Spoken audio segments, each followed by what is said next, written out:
unmute everything and me go on the stream. Alright. And I dropped my fucking controller. That's the perfect way to start the stream. Drop the controller. So oh wait, I got him. What was that? Hold up. Oh, no, not there. Not there.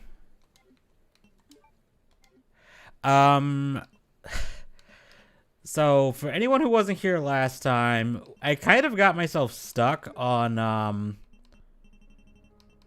where is he? I'll show his model in here. Birkin, where are you?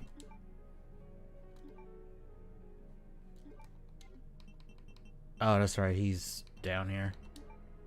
Nope, that's not him. Stuck on this fucking guy. I'm gonna try to beat him legit, and then I might have to do something else. That Why does it look like a Final Fantasy boss? I mean, he kind of does. Like, he kind of looks like a Genova looking thing, but I mean, he kind of looked like that in the original too. Just, you know, less polygons and less lower texture quality and lighting. I mean, it is Japan. Yeah,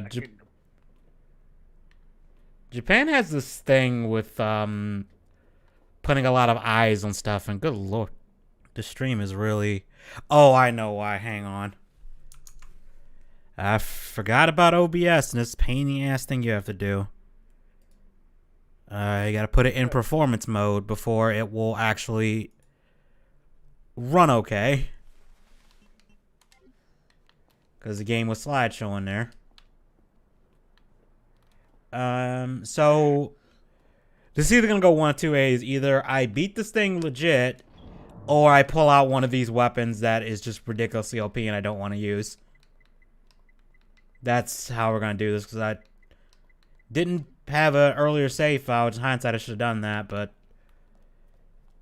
don't mind the crunching. I'm just... Yeah, you good. I don't think I can't hear it anyway, so I don't think your mic's picking it up, so. I am tired. I am super tired. I was actually super close to canceling the stream because I was nodding off. I'm not even sleepy tired. I'm legit just fucking dead ass fucking tired. Like, And you got two streams today. yeah, and I'm not gonna stream tomorrow. I was thinking about it. I'm like, nah, dude, I got two streams today. I had a long ass shift today. I missed my bus first off, so I was like 20 minutes late for work. And then I ended up going in there and there's only 3 other people there. And we also have like a lunch rush because it's Derby over here. Oh boy. So, like, people are constantly coming in, going through. Yeah, we're constantly going through Barstown Road and shit. So it's constant lunch rush. Usually it's like, I would say like noon to around 2 or 3 is the usual lunch rush. It was like that all day, and there was like 4 of us in there. So, not to mention it was like a surprise inspection by like the higher manager. Oof. So we had to do things exactly like we were taught. Oh damn. So yeah, like, so it was tiring, man. Like I was legit tired when I got on the bus, and then when I get on the fucking bus, crackhead sit right next to me. Oh no. Tyrone was next to you. Tyrone needed his bottle of Red Balls. So, like, for like 40 minutes on this bus, I got this fidgety ass crackhead next to me. And when he got it, like, it was a super crowded bus too. I got this. So that was just an extra layer of bullshit I had to deal with.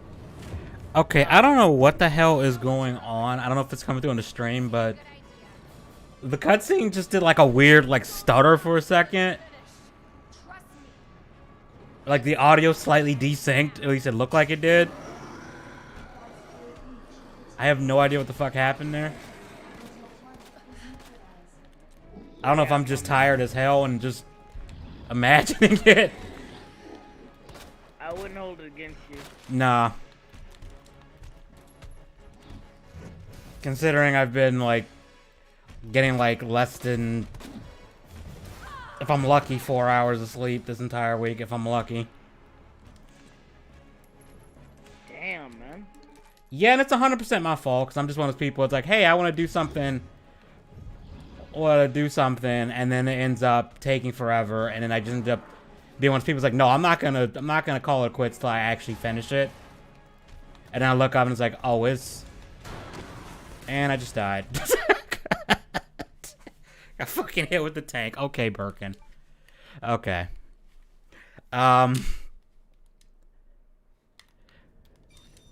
So I'm one of those people who's just like, if I start something, it's like I'm gonna want to finish it. And yep, Joker, yep, 3 up all night, learning how to do shit in Blender for things. Which Have you made decent porn in Blender yet?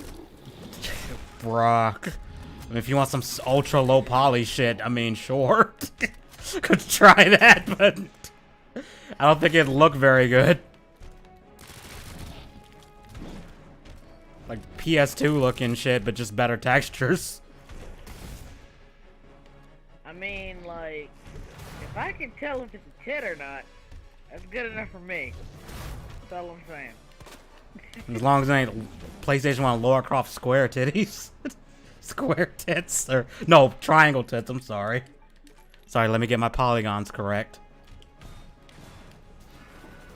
Hey, Kim Possible had triangle tits, and people still. Oh, what the hell?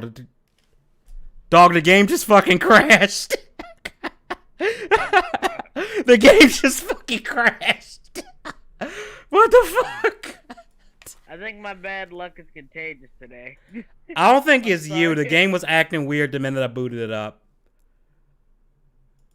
Okay, let's try that again. That's the first time this game has ever... Yeah, you can count that as a death if you want to. That's the first time this game has ever done that on me. Like, not even kidding. That's the first time it's ever done that. Froze up right as I was about to shoot him in the eyeball, and then...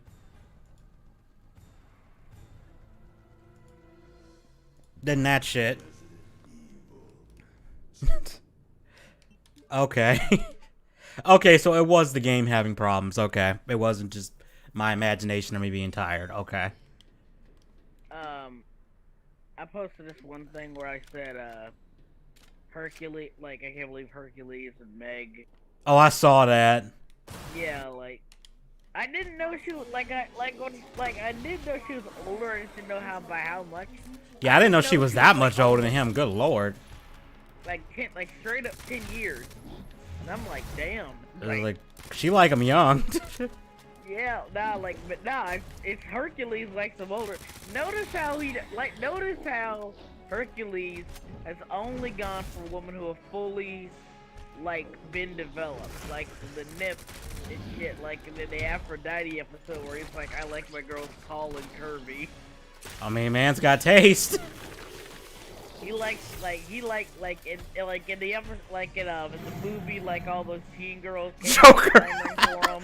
When the boss kicks your ass so bad it hurts your computer. Yeah, basically. Yeah, basically. Birkin, chill. Thank you. So anyway, Herc is into, in the movie, Hercules, didn't want any of the girls. Except Meg. Yeah, all the teen girls weren't developed. but like Meg, the nymph, and like his girlfriend work out of like. So yeah, like Herc I'm like dead again. his women already filled out. Okay, you know what? You know, we're not gonna do this a legit way because I'm getting tired of getting killed by this guy. And I normally can handle this, but the problem is I don't have any healing items. And there's one in the map and I can't memorize where it is. So, you know what, we're gonna do something a little. Where is it? Oh yeah, that's why. That is what you kept dying because you didn't have any healing items. Yeah, because I mean, if I had like 2 or 3 healing items, I could get through that. So we're just gonna rocket launcher him to death.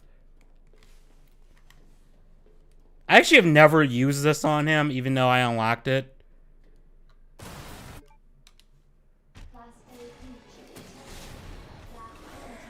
So I'm kind of curious, and it says infinite ammo too, which makes it even more ridiculous. And he might still kill me because it doesn't stun him. Yep. How does that not stun him?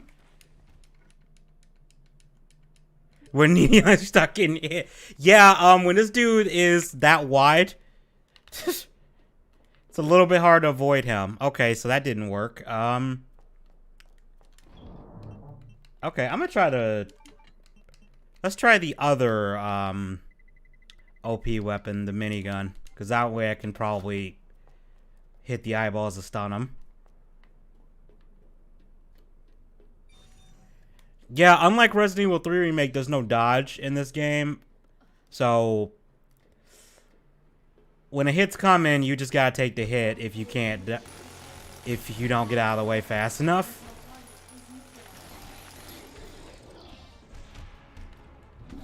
Like, I can kind of juke him a little bit, but not reliably.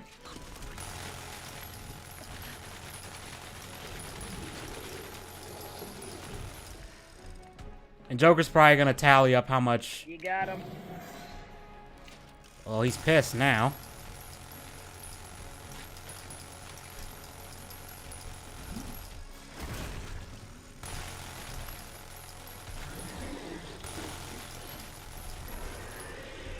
Oh, he's going into armor stage now. That means I definitely did a lot of damage to him. At least you know it works.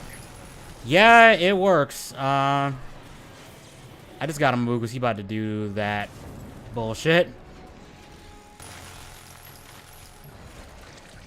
Wow, that made quick work of him, actually. I actually feel kind of bad for that. How's she not spinning a service fighter minigun? Is it in 22 LR? Dude, I have no idea. It's a minigun in a video game. It's a minigun in a video game, man. I know that was technically cheating, but fuck it. Like, I mean, it has infinite ammo. You literally... Yeah, at this point, I'm just stuck. I literally have no healing items to deal with this shit, so... And the pistol would take... And any other... My other weapons would take too long to kill him. Now, where is that goddamn first aid spray? Because they put the first aid spray in the worst place. Don't you rush me, AI. Shut up. I can't take that.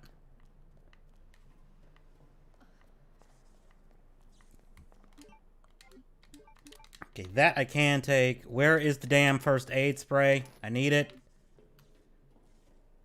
That's ammo, even though I want that too, but there it is. I'm fucking blind as a bat. Give me this. Yo, Edgy. Hmm? How'd you like Mortal Kombat? Oh my god. Bruh, there was a point where I actually had to pause the movie and had to rewind the scene because I wanted to make sure I saw what I thought I saw. And it was the scene when Sub-Zero and Scorpion are fighting for the first time, and Sub-Zero fucking body slams Scorpion's head up against a rock, and it's like, you have all this blood, and in the next shot, the blood is completely gone. And there's like no blood on his face. And like, what the fuck? It's like a video game up in here. Where a dude gets slashed, there's blood gushing, and there's no damage to him, actually. It's just blood all over him. Or the blood just disappears. I mean, you just answered your own question if this is like a video game. I know, but it's like, you want me to somewhat, like, you know, be immersed in what's going on, and then you have this shit. what I find what like here's the thing. The only like I said, the only two parts about the movie that were good. Kano, because he was legitimately funny. He Yeah, was Kano like, was hilarious. you remember how Jai Courtney was like Captain Boomerang in Suicide Squad? Yeah, I remember that. That's who he reminds me of. Like he's the only like legitimately funny guy, funny person. Like he's the only person in the movie who feels like he knows what kind of movie it is, and he's legit the funniest person in the damn movie. Yeah. He really did save this film for me, and He like, couldn't yeah, save the film for me, but he did make it more enjoyable. The Scorpion Sub-Zero fight at the end, it's like, if we had more of this movie, this would have been enough. Or the rest of the movie had been entertaining, but still crap. I could have at least been like, alright, at least watch, you can tolerate up until this point. Because at least when it gets here, it's decent. But fucking what's his name, Cole, and the way they did Kung Lao so dirty in that movie. I mean, I know it's canon that he's the first one to get his soul sucked out, and we know he comes back to life. I mean, I know he died. I know he tends to die, but it's like Raiden is right there, Cole is right there. None of you try to stop Shang Tsung. Like, Raiden, what the fuck were you doing? Like, your whole team is getting their ass kicked, and you just off somewhere. And it wasn't even like they established that he was gone. You know, at least in, even though it became a meme. Like in the games, to be fair, that's pretty, like, that's actually something they got consistently right in the game. Raiden is fucking useless unless he doesn't need to be, and that's pretty consistent with the game. Because he's kind of useless in the game too. Kind of, but Raiden is also like, if they need my help, I'll help them. Or if it's like they clearly can't handle it, he'll usually try to do something. But the fact that he just wasn't there and he wasn't guarding the gem thing that was protecting the portal, and it just doesn't show up for a good 20 minutes. I'm exaggerating. Doesn't show up until shit is really bad. It's like, dude, what were you doing? And they could have just given him a moment where he's like, I gotta, like, Mortal Kombat 11 did this a lot, and it became a meme. He goes, I must consult with the Elder Gods. If he just said that and just fucked off, and then that stuff happened, that would have been at least like, okay, he had a reason not to be there. Okay, Raiden, okay, you were there. Probably takes you a little bit to get to and from. You probably didn't know what was going on. Honestly, would you think the Mortal Kombat movie, which is just an anthology of character fights? I mean, at that point, I might as well just boot up the game and just go into versus mode. Unless there was like a little bit of story around it, but I mean, yeah, I think you could do it as like short. It's like a, oh, you say anthology. So yeah, actually that could work. You know something? That could work actually. The other part of this movie that I really liked, I did really like Sub-Zero. Sub-Zero was really good in it. Yeah, I liked it. I liked Sub-Zero and I liked Scorpion. The only complaint I had with Sub-Zero was they made his costume way too dark. To the point where it looked like they were trying to, what they were trying to do was trying to make him like Sub-Zero and Noob Saibot, since they're technically the same, but, you know, different. It felt like they were trying to merge them together, but like not really. I think they were trying to do like the MCU method of trying to make it quote unquote realistic. Yeah, and I'm just like, bruh, just make his costume more blue. Like, I was almost tempted to go into Photoshop and like color Sub-Zero's costume blue. And like overlay it or whatever layering blend I would do to get it to actually like it's that color, and just do a side by side. Like, this is what he should have looked like. Scorpion's colors were a bit muted, but I think it was like, okay, I can clearly tell he's orange, like orange yellow. I can clearly tell. Sub-Zero, there are points where it's like I thought his costume was black. Yeah, like when they made him basically like Jason Voorhees, like the whole like borderline horror movie horror movie villain type thing. I thought that was genius because he really did sell that really well. I mean, the actor did a good job. I do think they made Sub-Zero seem way too. No, actually, let me not say that because Shang Tsung was portrayed as way more powerful. Never mind. I'm remembering. Like, to be fair, this is Bihan. Yeah, Bihan was a bastard, but it's like y'all made him like ridiculously evil now. And in the well, actually, I guess it depends on what continuity you want to look at. If you're drawing from 9 and onward, Bihan was hired by Quan Chi to kill Scorpion's family because Quan Chi wanted Hanzo dead so he could turn him into Scorpion, all that stuff. So it's kind of like, okay, you were just a mercenary. Because so far it doesn't even seem like Quan Chi's even in this. That's what threw me off. It was like, why is Quan Chi not mentioned at all? It's like, oh, Scorpion's just in hell. So I'm thinking, it's like, if you make a sequel, are you going to bring Quan Chi back? Because I don't think... Are you going to bring Scorpion back in a sequel? Because I don't think you can with the way you did him. No, here's the problem. And first of all, Scorpion isn't this vengeful... He's not in like the movie, he's not the vengeful character that he's supposed to be. Like in the here's the thing. I always say this: Scorpion is like if Spawn, Kratos, and fucking Ghost Rider all had a baby, and that baby grew up to be a ninja. Pretty much. That's basically Scorpion. And you have Scorpion coming back as this vengeful, angry spirit. That's like kind of his whole shtick. Like that's literally mostly what Scorpion is. But the problem is the thing was he was that, but he was also Quan Chi's henchman. So even after he killed Sub-Zero, there was a reason for him to still be around. Yeah, exactly. But now he's just a Kingdom Hearts summon, like yeah, you just summon him, just get your blood on the kunai, and he just shows up for like 5 minutes and beats the shit out of your problem. And not only that, he doesn't even seem all that vengeful or angry. He just I mean, he kind of did. I think it's more so. No, like it's his character is meant to be like again like this vengeful, angry, malicious spirit, and he doesn't really come off like that. I mean, yeah, he wanted to get revenge on Bihan, of course. I mean, there's moments where he does, but it's not like as overt as it is in the game. To be fair, he's only in the movie for like what, 10 minutes, and most of it is just him fighting. So to be fair, we don't really see a whole lot of Scorpion in the movie. Yeah. Fair. Like, I really do hate how they did us like that too. Oh, here's a fight scene at the beginning, and a fight scene at the end. That's all you get. You get to sit through all this bullshit to get to the actual good parts. I do think they casted it's in the I think it's Hiroyuki Sanada is his name. He was perfect as Scorpion. When I started that cast, I was like, oh, this is gonna be good.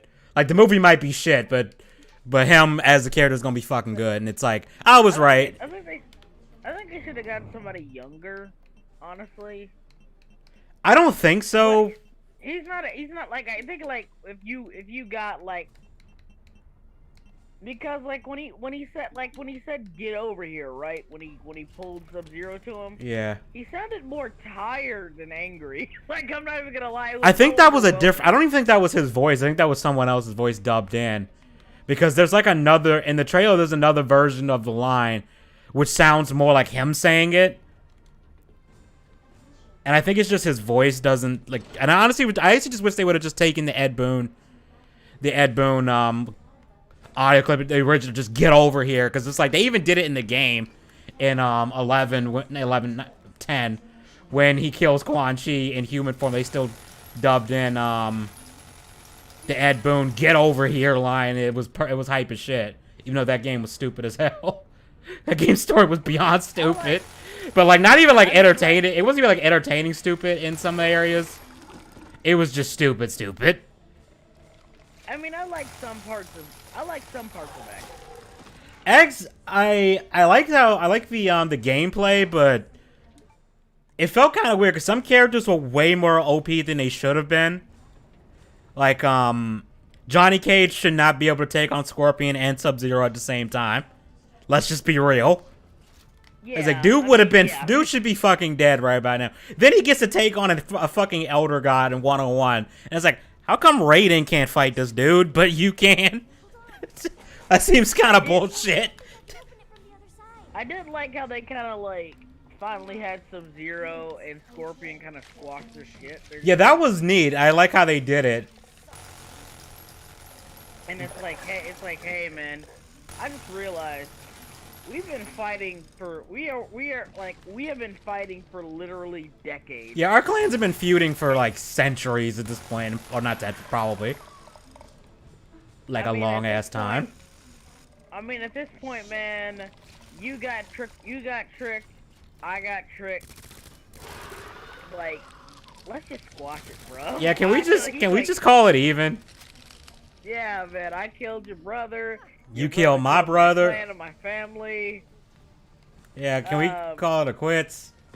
Yeah, man, I think we're about even. Like it's really felt like that. I think we're about even. Hey, at least at least Scorpion Sub-Zero won't throw away puppet characters this time. True, I would say Scorpion kind of a little bit. Like it's kind of like okay, we're gonna let him out of the cage for like 5 seconds, go back in the cage. We probably won't use you again. Because the way we wrote you, there's not a good way to bring you back in a way that would make any sense or be relevant. Yeah, because now if you're just a guardian spirit, like you're not, like I said, like the whole, it's like rewriting Kratos, and he doesn't really have any like anger towards God. Yeah, it'd be weird. It'll be weird. Like you can't, like it's a pivotal part of his character, and the same thing goes with Scorpion. Like I said, Mortal Kombat X did something smart with it and tried to make him like again like Kratos, where he's trying to move past that, trying to be better, even though he still acknowledges that he's a fucking demon. But he's like, well, he's not really. Well, remember, he is also not like undead anymore. He's just alive again. Yeah, but he still has like his demonic powers. To a degree, I don't know how much. They never actually were clear on that. I think the only thing he doesn't have is his immortality, or from the original. I don't think he has his. I don't know if he has his fire abilities either.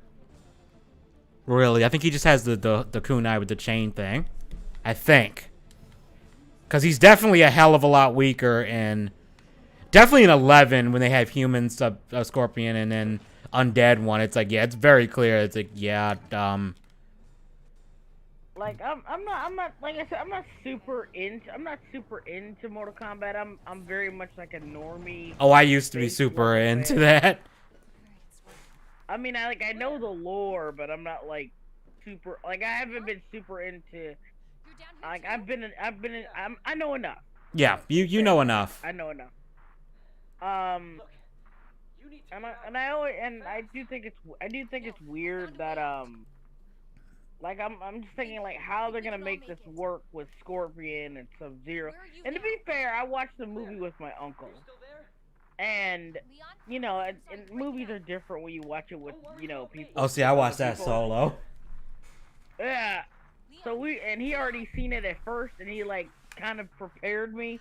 And when I first saw Cole, I told him to pause the movie, and I'm like, Mike, that's my uncle's name. I was like, Mike, please, don't tell me this is the main character. Yeah,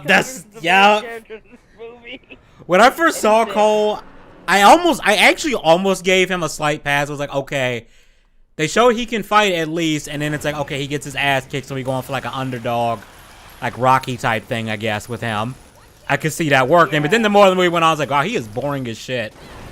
Like he doesn't contribute anything. Yeah, he just gets his ass beat for like half the movie, and then he doesn't they just stay like here's like 70% of this movie, and tell me if I'm wrong or not. 70% of this movie is literally him standing around while people are talking about exposition. You're not wrong. Movie. He's just standing around while people are talking about exposition. You are not wrong. Kidding. That's what 70% of this movie is. And Birkin, you really let yourself go, man. Oh man. You really let yourself go between. Oh fuck, he might actually kill me.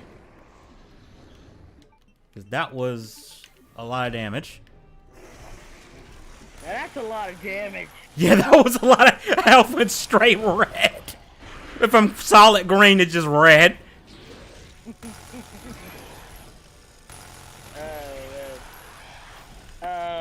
And then like, to have Cole kill Goro of all characters, like, you making Goro go out like to this loser?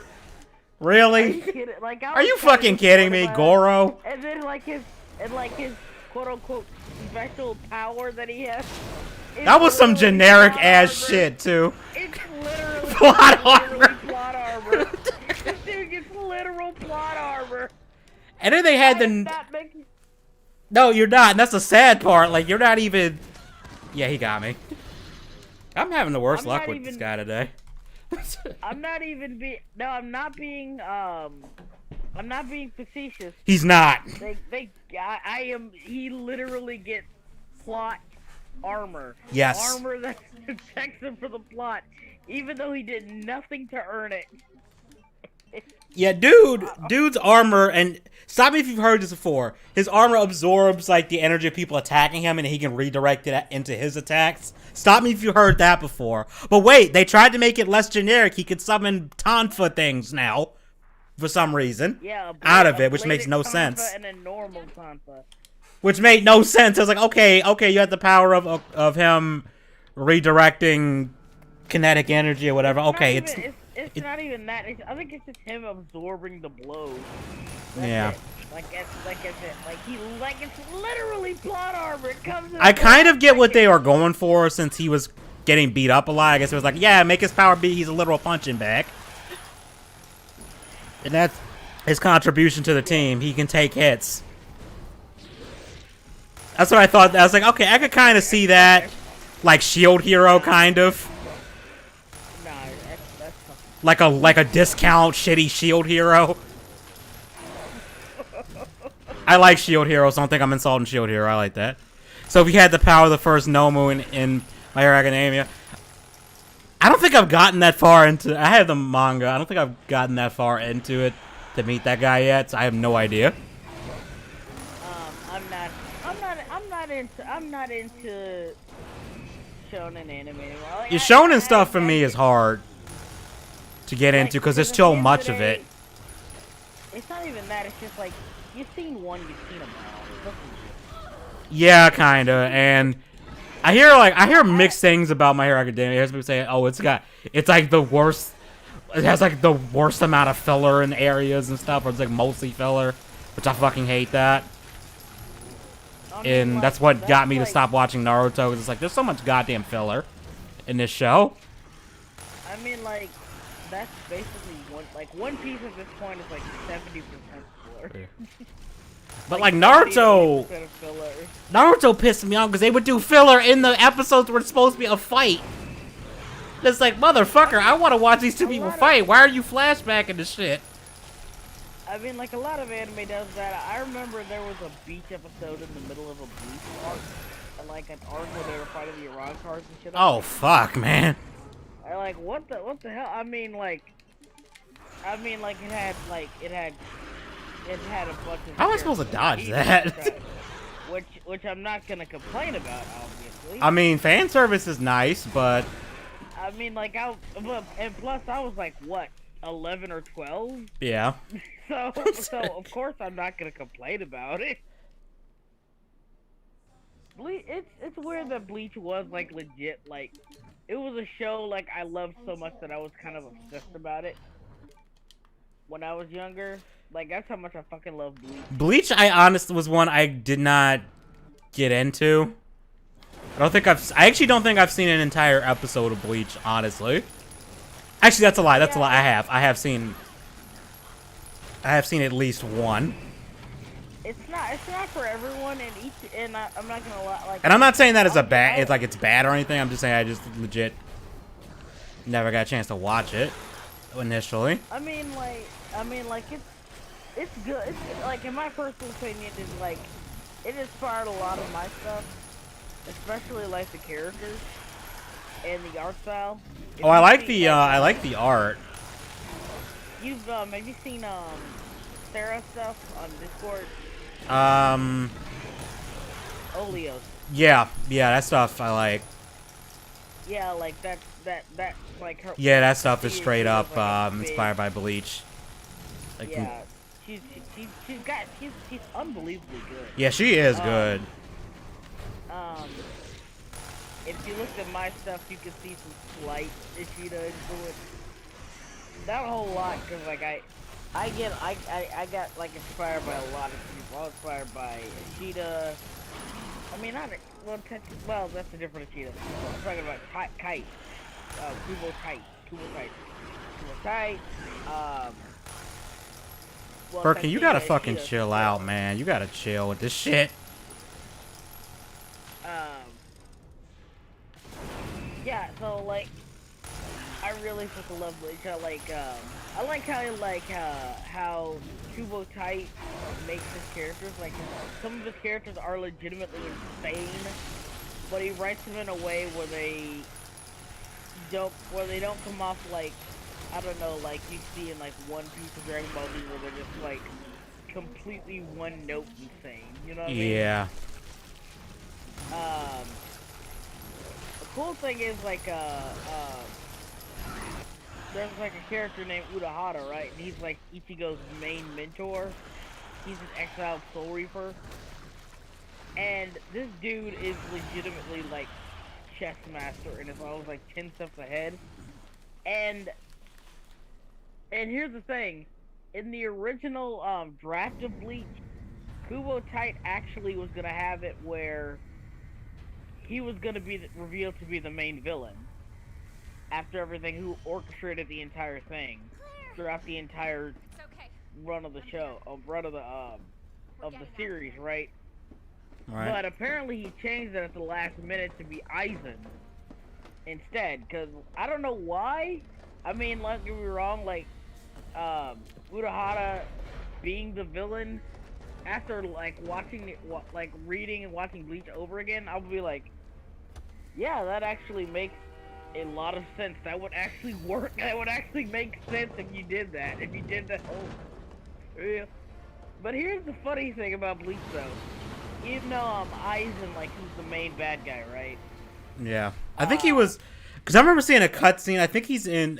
Somebody had uploaded it. I don't know why I was watching it. Autoplay.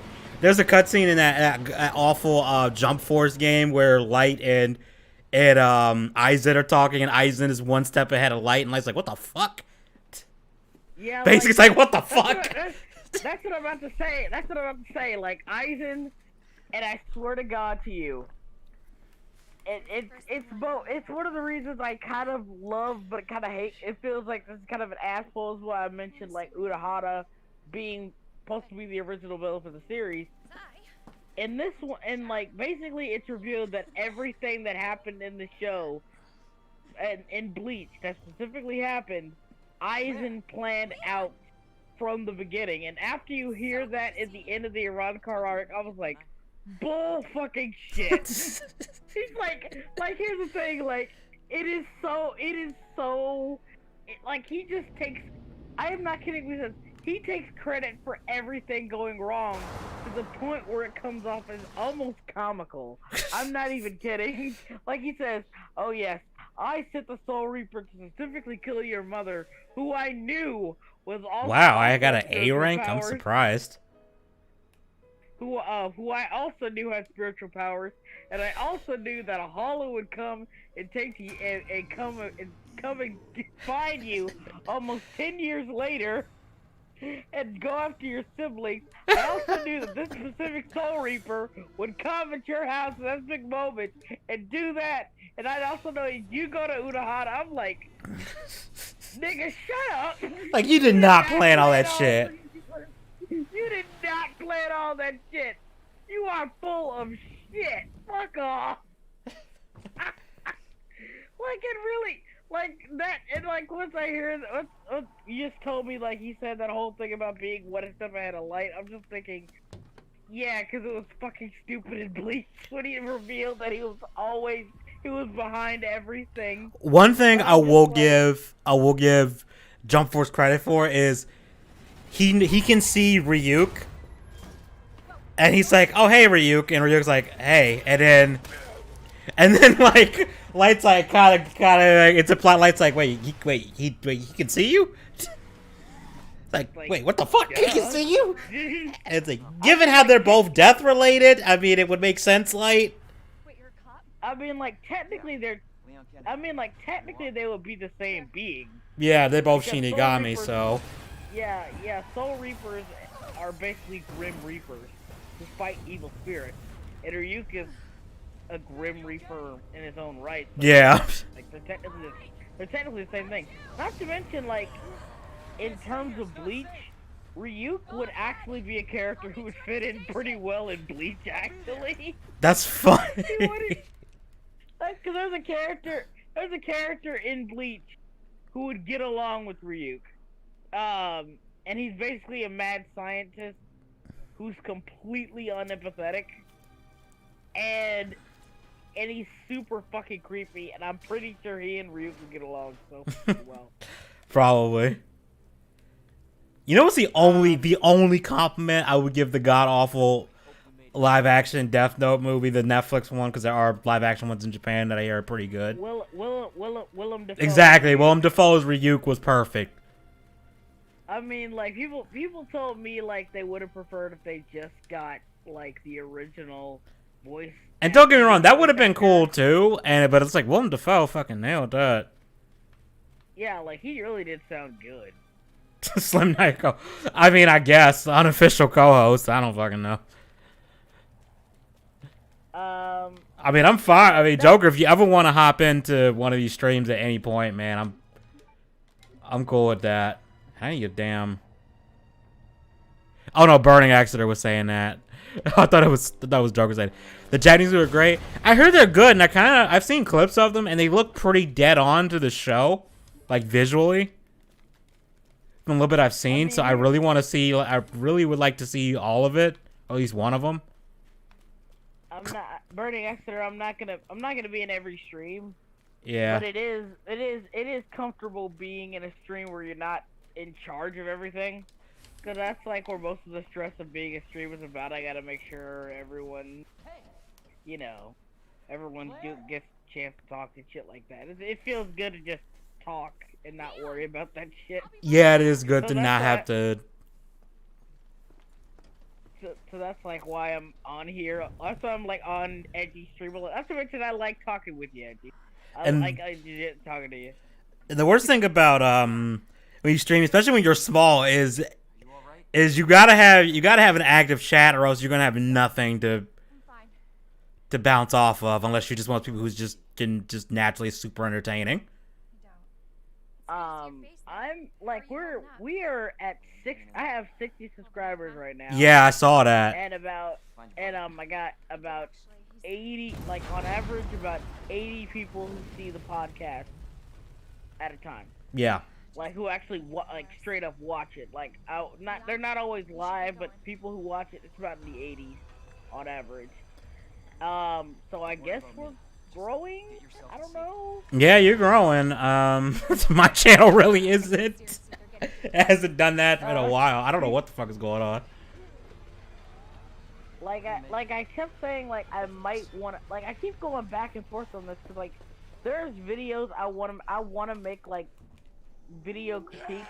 Oh, what the fuck? Be, like, yo, that is cheap. You're gonna put the zombie right out of frame right as I turn around. Right as I get control of Leon. So I should mention, this is second run, which is like the harder version of the regular game, and it's playing from if Claire got to the police station first, so things will be slightly different.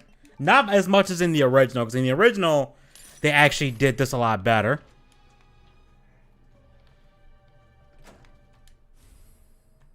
Although now I have a new gun.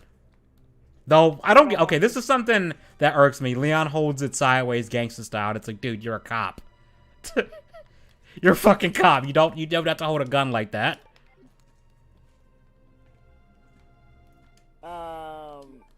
Like, Leon, what the fuck are you doing? Oh. I think it's, what were we talking about? Channel stuff, I think. Yeah, well, yeah, like, we got, like, it would be cool. I wanted to do, like, video reviews of movies, but, like, that, like, I'd need to, like, get some stuff. First I need a desk, because I am like, like all my shit, all my art shit is literally on the floor. Oh yeah, you need a Like I don't desk have or a desk. something. Yeah, I need a desk or something. Um, that's probably like the first thing I'm gonna buy with my money for my job. I'm gonna get a desk. You know, it's Like, funny. what? I didn't have a desk for a lot of when I was first started making YouTube videos. I kind of just had, like, it was one point where I had my keyboard just on my lap and I had the monitor when I had one monitor just sitting on top of the computer in the middle of a room, just connected to the router, and that was it. And it was atrocious because it made like audio really bad because the room I was in was big, so your voice would just echo all over the place, and it made your like recording sound terrible. Then again, my microphone, I love and hate this microphone because it picks up things I don't want it to pick up. Like in my voice, like there's times where I for some reason have this like slight click with certain words, and the mic will just pick that up even though I don't hear it when I'm just talking normally. And it's only this microphone because I've tried it with like my other mic that I used to use that's not as good, and it doesn't do it. It's really weird. He's trying to be hip with the kids, so he holds a gangster style. I know, I said that. I mean, I don't know why he's holding, like, it looks silly, but not like it's like, Leon, you kind of cool, but not like that cool. Also, you don't have the Matt Mercer voice, so you lost some coolness points.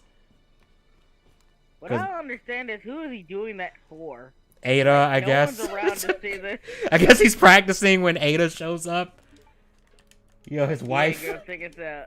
Yo, Ada, check this out. I'm gonna kill this zombie with my gun sideways. It's like, you impressed?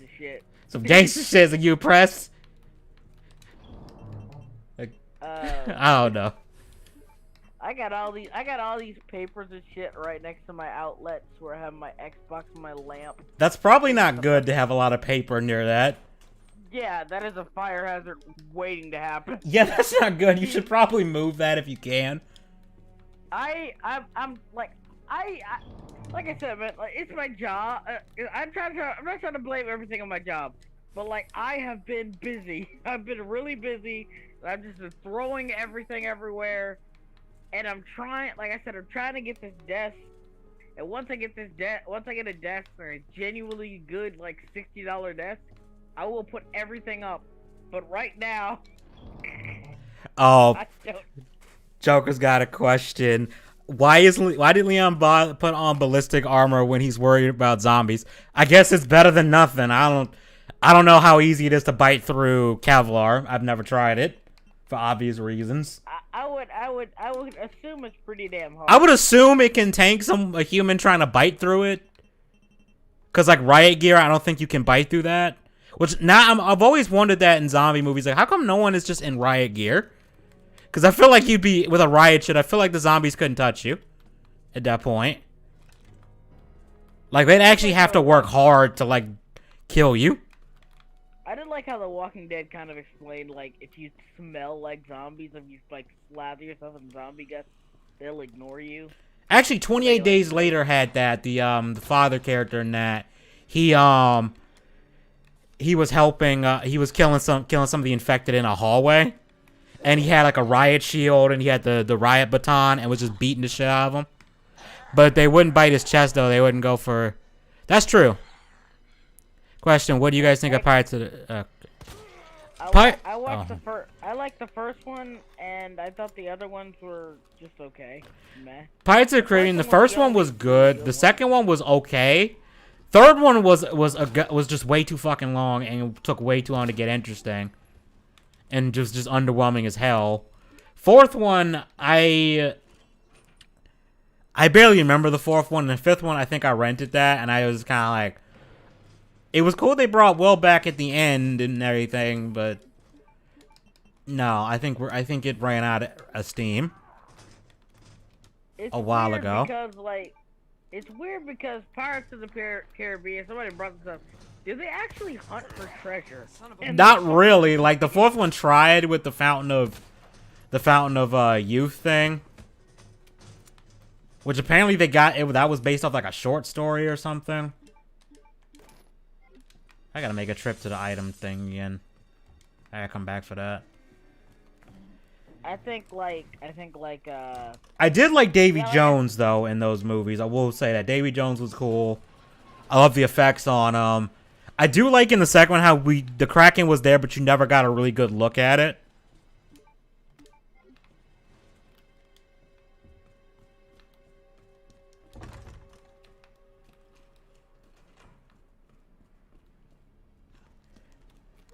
That was like the main thing. Oh yeah, that's right. Marvin isn't in this run, I don't think. Yeah. Oh, there he is. Is this racist? what? Is this racist?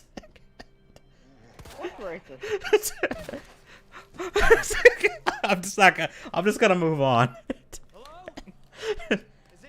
It's just a man defending himself against a zombie. Why do you gotta? I know. You gotta inject your politics. Well, remember, people got pissed at Resident Evil 5 for being set in Africa, claiming it was racist because the infected were, you know, Africans, even though they were white Africans you were shooting too.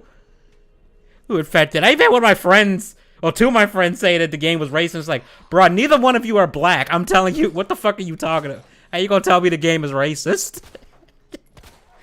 It's like, I'm closer to being from Africa than you, motherfuckers. So let's be real. Zombie lives matter. No, they don't. No, they don't. They're already dead.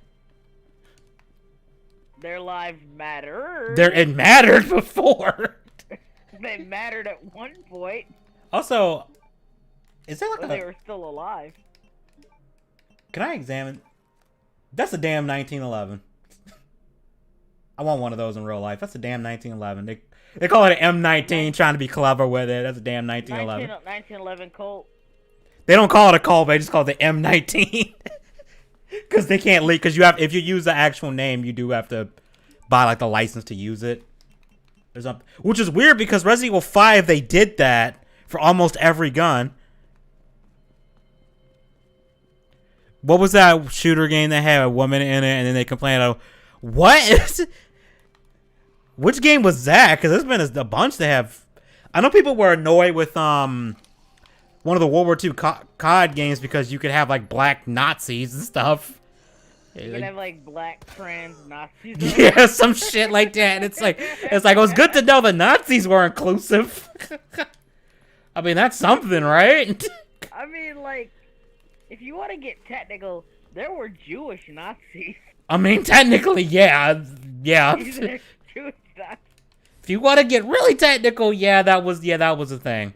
And I am not triggering that console yet. They had to denounce certain aspects of themselves, but they were Jewish.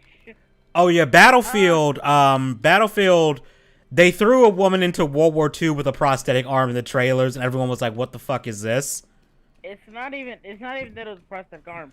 It was prosthetic arm, Viking war paint, a katana.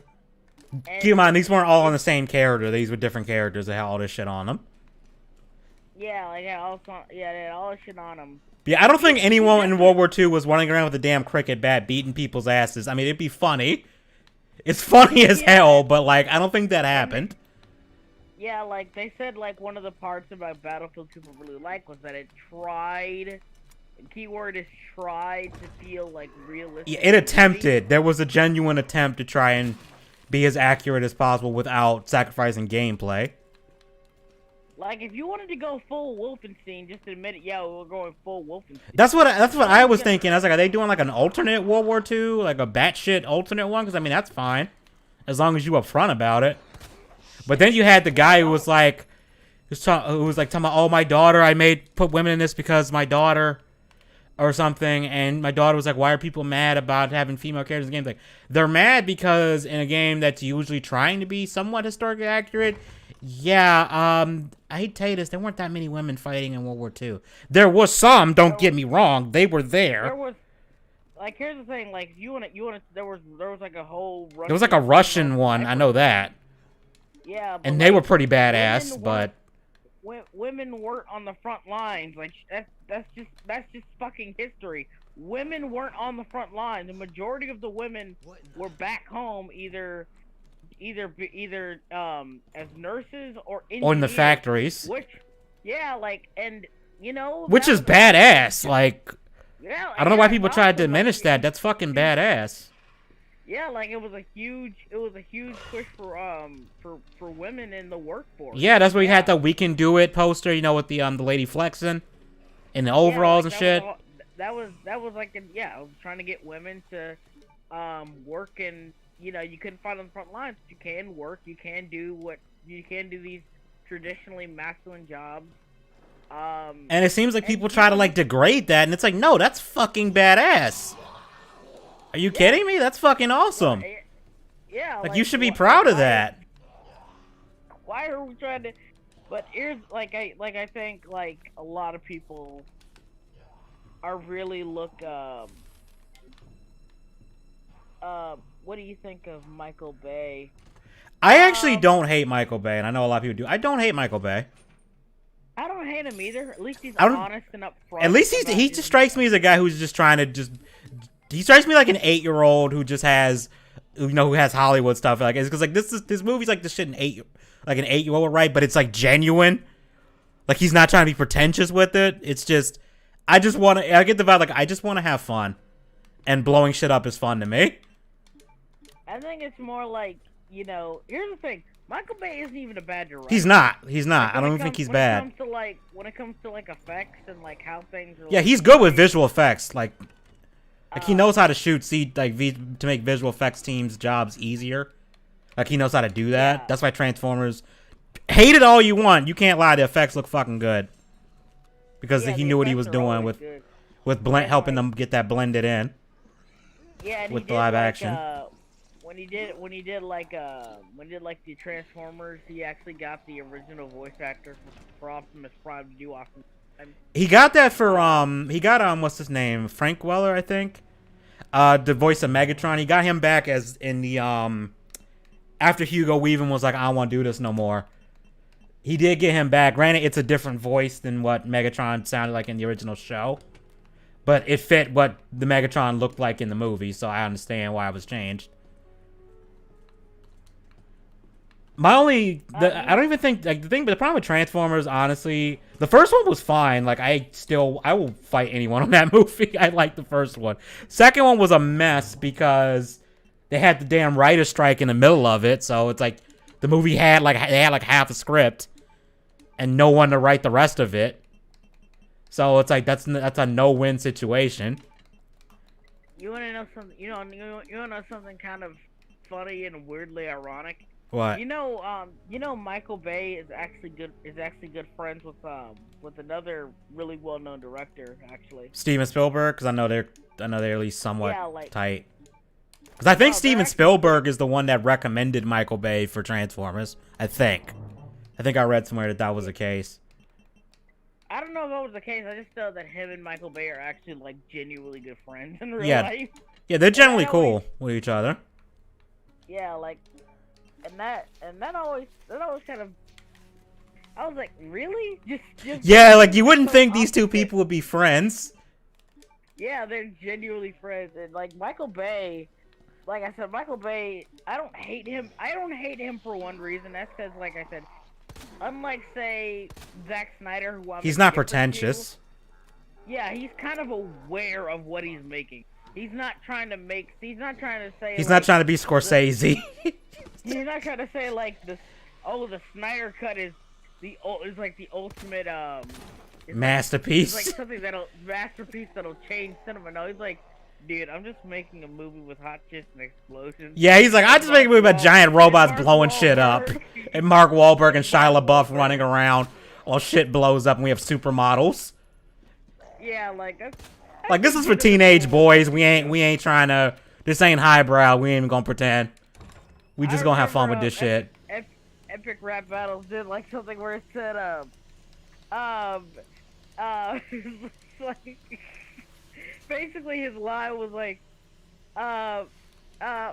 they got like a bunch of different directors like Hitchcock, Spielberg, Tarantino, who was that one? I forgot his name. Did The Shining? Kubrick. Kubrick, yeah, they got all these directors that kept making fun of the entire rap, right? They kept making fun of Michael Bay. And then Michael Bay came in on a helicopter with like, Oh, I think I've seen that I had one. it. I've had enough of all of you. Let me come down and show you what a real star can do. He said, what did he say? He said, I work hard with the telephoto. No Bruckheimer, I work solo. And if there's one thing I've learned, it's about making that motherfucking money. I mean, he can't say that. Like, I make that fucking money. Money. Even got Mark Wahlberg making motherfucking money. Bernie Exeter. I will say that, honestly, if I had to rank the Transformers movie, first one was the best. Second one was okay. Like, the first half was good, but then once, after Optimus died, the movie kind of just... The movie was just kind of like, okay, this is a mess. You can tell this is where they ran out of... This is where the writer's strike happened. Probably.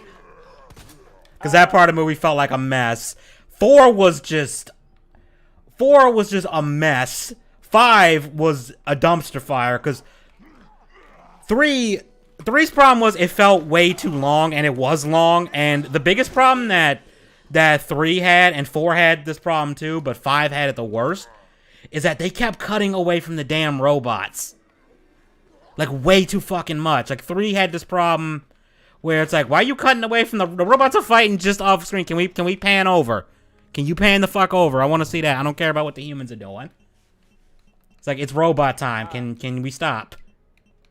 The one time I will say Michael Bay fucked up was when he did the Turtles movie. That was... Okay, the first one, I can kind of just like, you know what, it's stupid. It's stupid. Like, here's the thing, Edgy. Let me put something into perspective. I don't have ammo for this. Let me put something into perspective. You know how like certain people have like an awakening? Yeah, kind of. I think I know what you mean. Like, when you like kind of have a revelation about like you just realize the truth. That's like the first TMNT movie by Michael Bay was so bad. It was the first time. Didn't he produce it? I don't think did he produce that one or did he direct that one? Because I think he produced it. Man, it doesn't fucking matter. It's got his fingerprints all over it. It does, yeah, it does. But here's the thing. I watched this movie. It was the first time I legitimately got disappointed by a. I've watched movies I don't like before, but it was the first time I looked at a film and thought, wow, that was bad for a multitude of reasons that I kind of want to rant about it. The second one was that for me. The first one, I was kind of like, this isn't great, but like, nah, it's kind of just dumb. It's just dumb, but like, I wasn't like angry about it. Nah, dude, when they said that. They said like Splinter learned martial arts from a fucking book that he found in the sewer. Yeah, that is so dumb. That is the dumbest. Like first, and then he talks like the Shredder, like they're supposed to know each other, and I'm. Yeah, that threw me off too. You guys don't have that connection anymore. Yeah, that was dumb. No, that's dumb. That was so dumb. Like he's even said like the book was in Japanese. It's like he knew Japanese. You already knew Japanese. What like, the fuck? How? I mean, it's already. I mean, to be fair, with Teenage Mutant Ninja Turtles, it's like, yeah. I mean, the rat learned martial arts by watching someone do it. It's like that's not how. That's not. You can't. That's one of those things. Like, I don't think you can learn that just from watching someone. And I'm just like, okay. But at least it's like slightly more plausible than just finds random book in the fucking trash. It becomes a ninja master. Yeah, and just learns and just knows Japanese. Yeah. Like, that is just like... That made me go, excuse me, what the Sumimasen, what the fuck? What the fuck are you doing? Oh, fuck, it's Mr. X. X, go give it to you. Oh, I got Mr. X repelling. It's called a grenade. It stuns him for like 5 seconds. For me to run. my mom is still coping with DMX. Oh, I'm sure she is. Did I tell you the story about how technically like DMX is Yeah, you responsible did. for You the did. That shit war? is funny. That shit is funny. Wait. Yeah, Wait, what yeah. the? Oh, He okay. keeps They also he changed keeps this puzzle for some reason. So it's like, okay, people holding hands, scale, and I can't figure out what the other one is. I'm just gonna brute force it. But I did always want to do like a TMNT take. Did I show you like my take on Splinter? Yeah, you Game did, and I night? thought that was really cool. Yeah. So like I basically wanted to make like Splinter because like this is something that they Oh don't shit, I don't really have the key. explain. Like it doesn't make sense in a lot of incarnations. Like how can Splinter be this master martial artist when Yeah. when he was like a rat for a good chunk of his life, and I just thought, why not just like why not just have him actually go around the world and train as an actual martial artist instead of having a bunch of bullshit. Yeah. Like, yeah, just cut out the middleman. Like Splinter traveled the world and beyond the world, battle nexus and stuff like that, and just became the most badass. One of those badass fighters in the multiverse. Yeah, that would make sense. Given his Uh, you know, that would make sense as to why he's so much older than everyone and how he would have all that actual experience. Because being a rat in a cage, it's like you're not going. I don't think you have that much life experience, dude. yeah. Like, not to be a dick, but it's like you spent your whole life in a cage. And I think it would add like more of a fate element if he was like mutated and he just so happened to find some other mute. Yeah, or maybe, or you know what you could do? You could make him inadvertently be the reason why the turtles got mutated. Like he was trying to figure out why he became a mutant, like what was going on with that. And then through some kind of That's actions, not a bad idea. he ends up accidentally creating the turtles. Like maybe he goes to like the lab where the ooze was made, and he's trying to like figure out what's going on, and something happens, and he inadvertently creates the turtles, and then he's like, "Oh shit, they're gonna end up like me, so let me take care of them." You That's know, actually not a bad idea. I don't know. I I'm mean, gonna have to it's steal. I'm gonna have to steal that from you, Edgy. go I'm gonna for steal that. go for it, man. Go for it. I also wanted to like play on. I also wanted to play on like the original comics, where if you read them, Splinter is kind of like obsessed with like vengeance and revenge against the Shredder. Yeah, I know there was a point Um, where he was straight up just wanting to get revenge on Shredder. yeah, because in the original comics, people don't know this. Shredder's killed pretty early in the like straight up killed it pretty early in We're the talking about the original like run. original like ultra violent ones, right? Yeah, like the original Frank Miller parody Turtles. He's killed pretty early on, and and Dude, what the fuck? Karai takes up the role of Shredder for like a majority of the show, a majority of the comic afterwards. Yo, I swear he got Uh, faster in second run. I swear they make him faster. Because normally Leon can like outrun him. and here's the you know something kind of hilarious. Um, Eastman Eastman and Laird, right? Kevin Eastman and Peter Laird. They openly admitted they never expected the Shredder to be such basically Darth Vader. They didn't expect him to be so popular as a villain. That's one thing I'm curious about when my book comes out. I was like, I wonder which character people are gonna latch onto the most. What might end up being the iconic one. Because Like so mentally, far, oh, go ahead. because mentally, it's like you think you know, but it's like are interesting. Who knows what people are gonna latch on to? Especially on the villain side, that's gonna be interesting. Yeah, Oh like fuck! They really like, gonna throw a liquor right now. I have yeah, no. like they were like he really did say like they they never expected Shredder to be basically become the Darth Vader. They never expected him to be that popular. And I mean, like, Now he's like one of the most iconic villains in fiction. I think like what's the Ridley from Metroid was originally supposed to be like that. Where it's like he was no, I don't think they planned him to be like Samus's arch nemesis like that and always popping up. But I think it's like, okay, this character's just everyone likes this character, keep bringing him back. I think Leatherface versus Teenage Ninja. I don't know how well that would work. I mean, like, the reason Leatherface is going up against a bunch of dumbass teenagers. I mean, if he actually going against skilled fighters, I'm pretty sure the Turtles would. Yeah, Turtles would beat the shit out of him. Like, I don't even think that would be a fight. Because here's one thing about chainsaws. Chainsaws are really... You do not want to use a chainsaw to try to kill someone. It's actually not effective for that.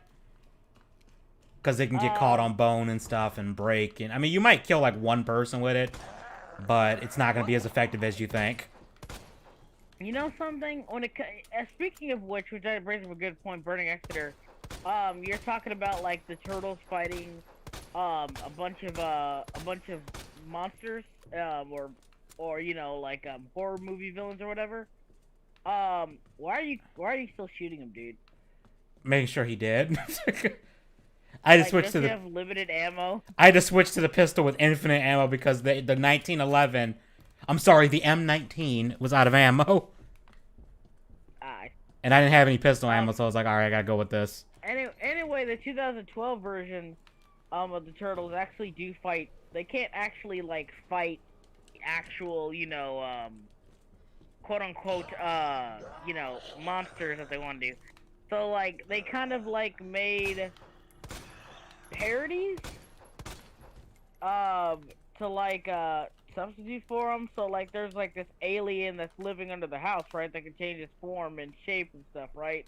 All right. That was basically the thing. And then they had like this swamp monster that was a mutant, and that was basically Jason Voorhees. And then there was these beavers, yes, actual fucking beavers that looked like Care Bears. But they haunted. But I'm not kidding. That's actually a thing. But they haunted their dreams, and it was basically. And like, here's the best part: the main beaver was voiced by the actor who played, what's his name? Freddy Krueger. So this was oh my god, that is hilarious. Elm Street. Fucking Freddy Krueger. Great. The original actor for Freddy Krueger was like the main beaver, so I was like, okay, this is then like they haunted the turtles' dreams and like, you know, tortured them in their nightmares or whatever. So like it was an obvious. Yeah. That was pretty much solidifying, you know, obvious take on you know that. You know what would be a cool like if you want to do a Ninja Turtles versus someone. You know what would be really cool? I know they kind of did this because NetherRealm put the Ninja Turtles in Injustice 2, and then Sub-Zero is in that game and Raiden 2 as guest characters, but Ninja Turtles in Mortal Kombat versus like Mortal Kombat characters. I think Shredder would be great for Mortal Kombat. Oh, Shredder would be amazing as a Mortal Kombat character. Like, I think that'd be amazing. I think that'd be awesome. Just get a straight up, just vicious Shredder. Mortal Kombat X, obviously. Not like pre-Mortal Kombat 11. Yeah, pre-11 Mortal Kombat. Put Shredder in there. That'd be pretty fucking sick. But here's the thing. What was I about to say? Oh yeah, well, fucking bro. I think like I think the turtles could really work.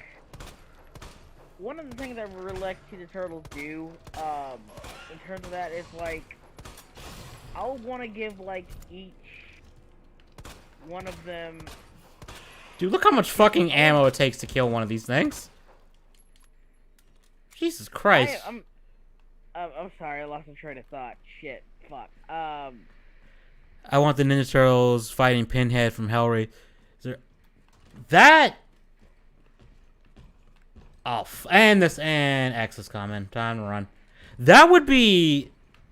That could be a pretty cool fight. I'm just not entirely sure. For one, can you even kill Pinhead? I don't think you can. I don't think you can kill Pinhead, at least not by fighting him. Like, my Hellraiser knowledge isn't the greatest, so don't quote me on that. But I always got the impression you couldn't actually kill Pinhead. Not like in a fight. Like here's something cool. You know something cool I would like to see? What? I would like to have a crossover where it's Atlantis the Lost Empire, Gargoyles, Teenage Mutant Ninja Turtles, and fucking Hellboy. And that would be a mess. I mean, it'd probably be entertaining, but that'd be a mess. I think it could work.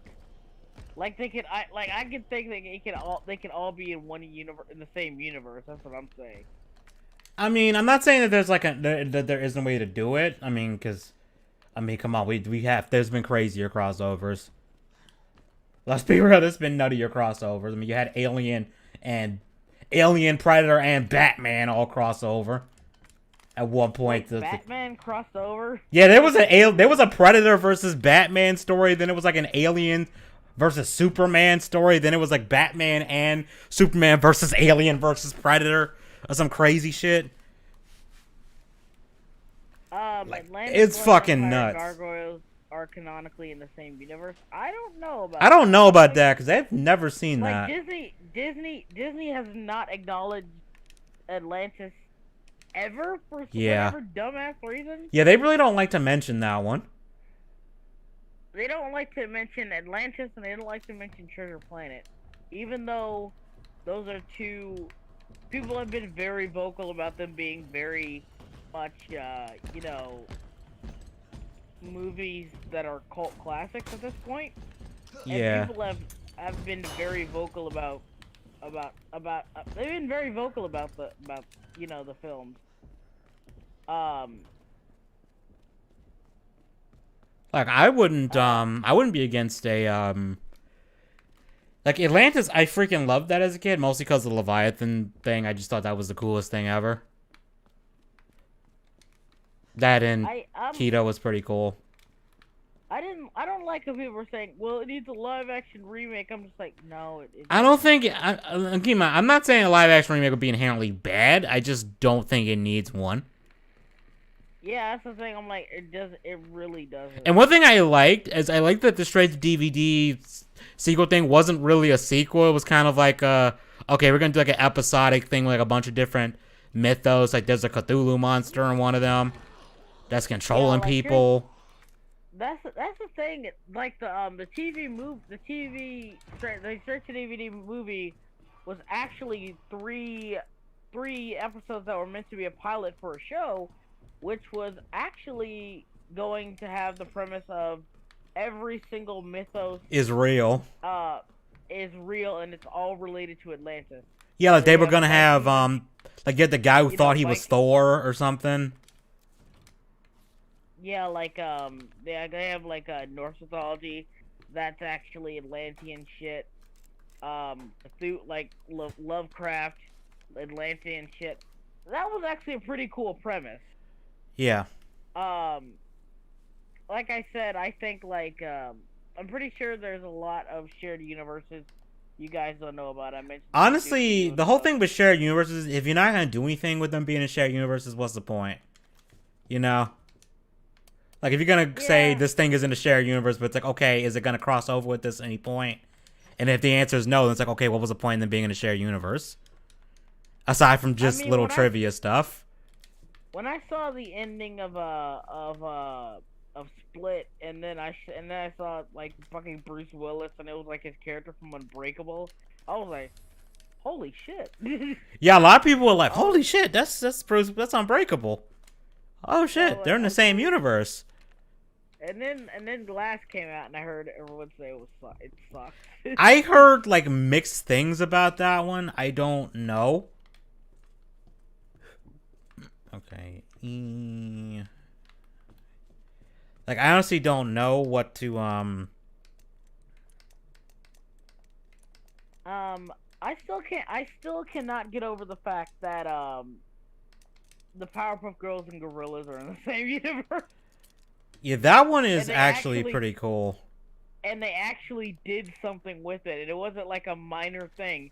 They actually replaced Murdoch with fucking Ace from the Gang Green Gang, and yeah, it's straight up canon that the Powerpuff Girls and Gorillas are both in the same fictional universe. Yeah, that was pretty cool.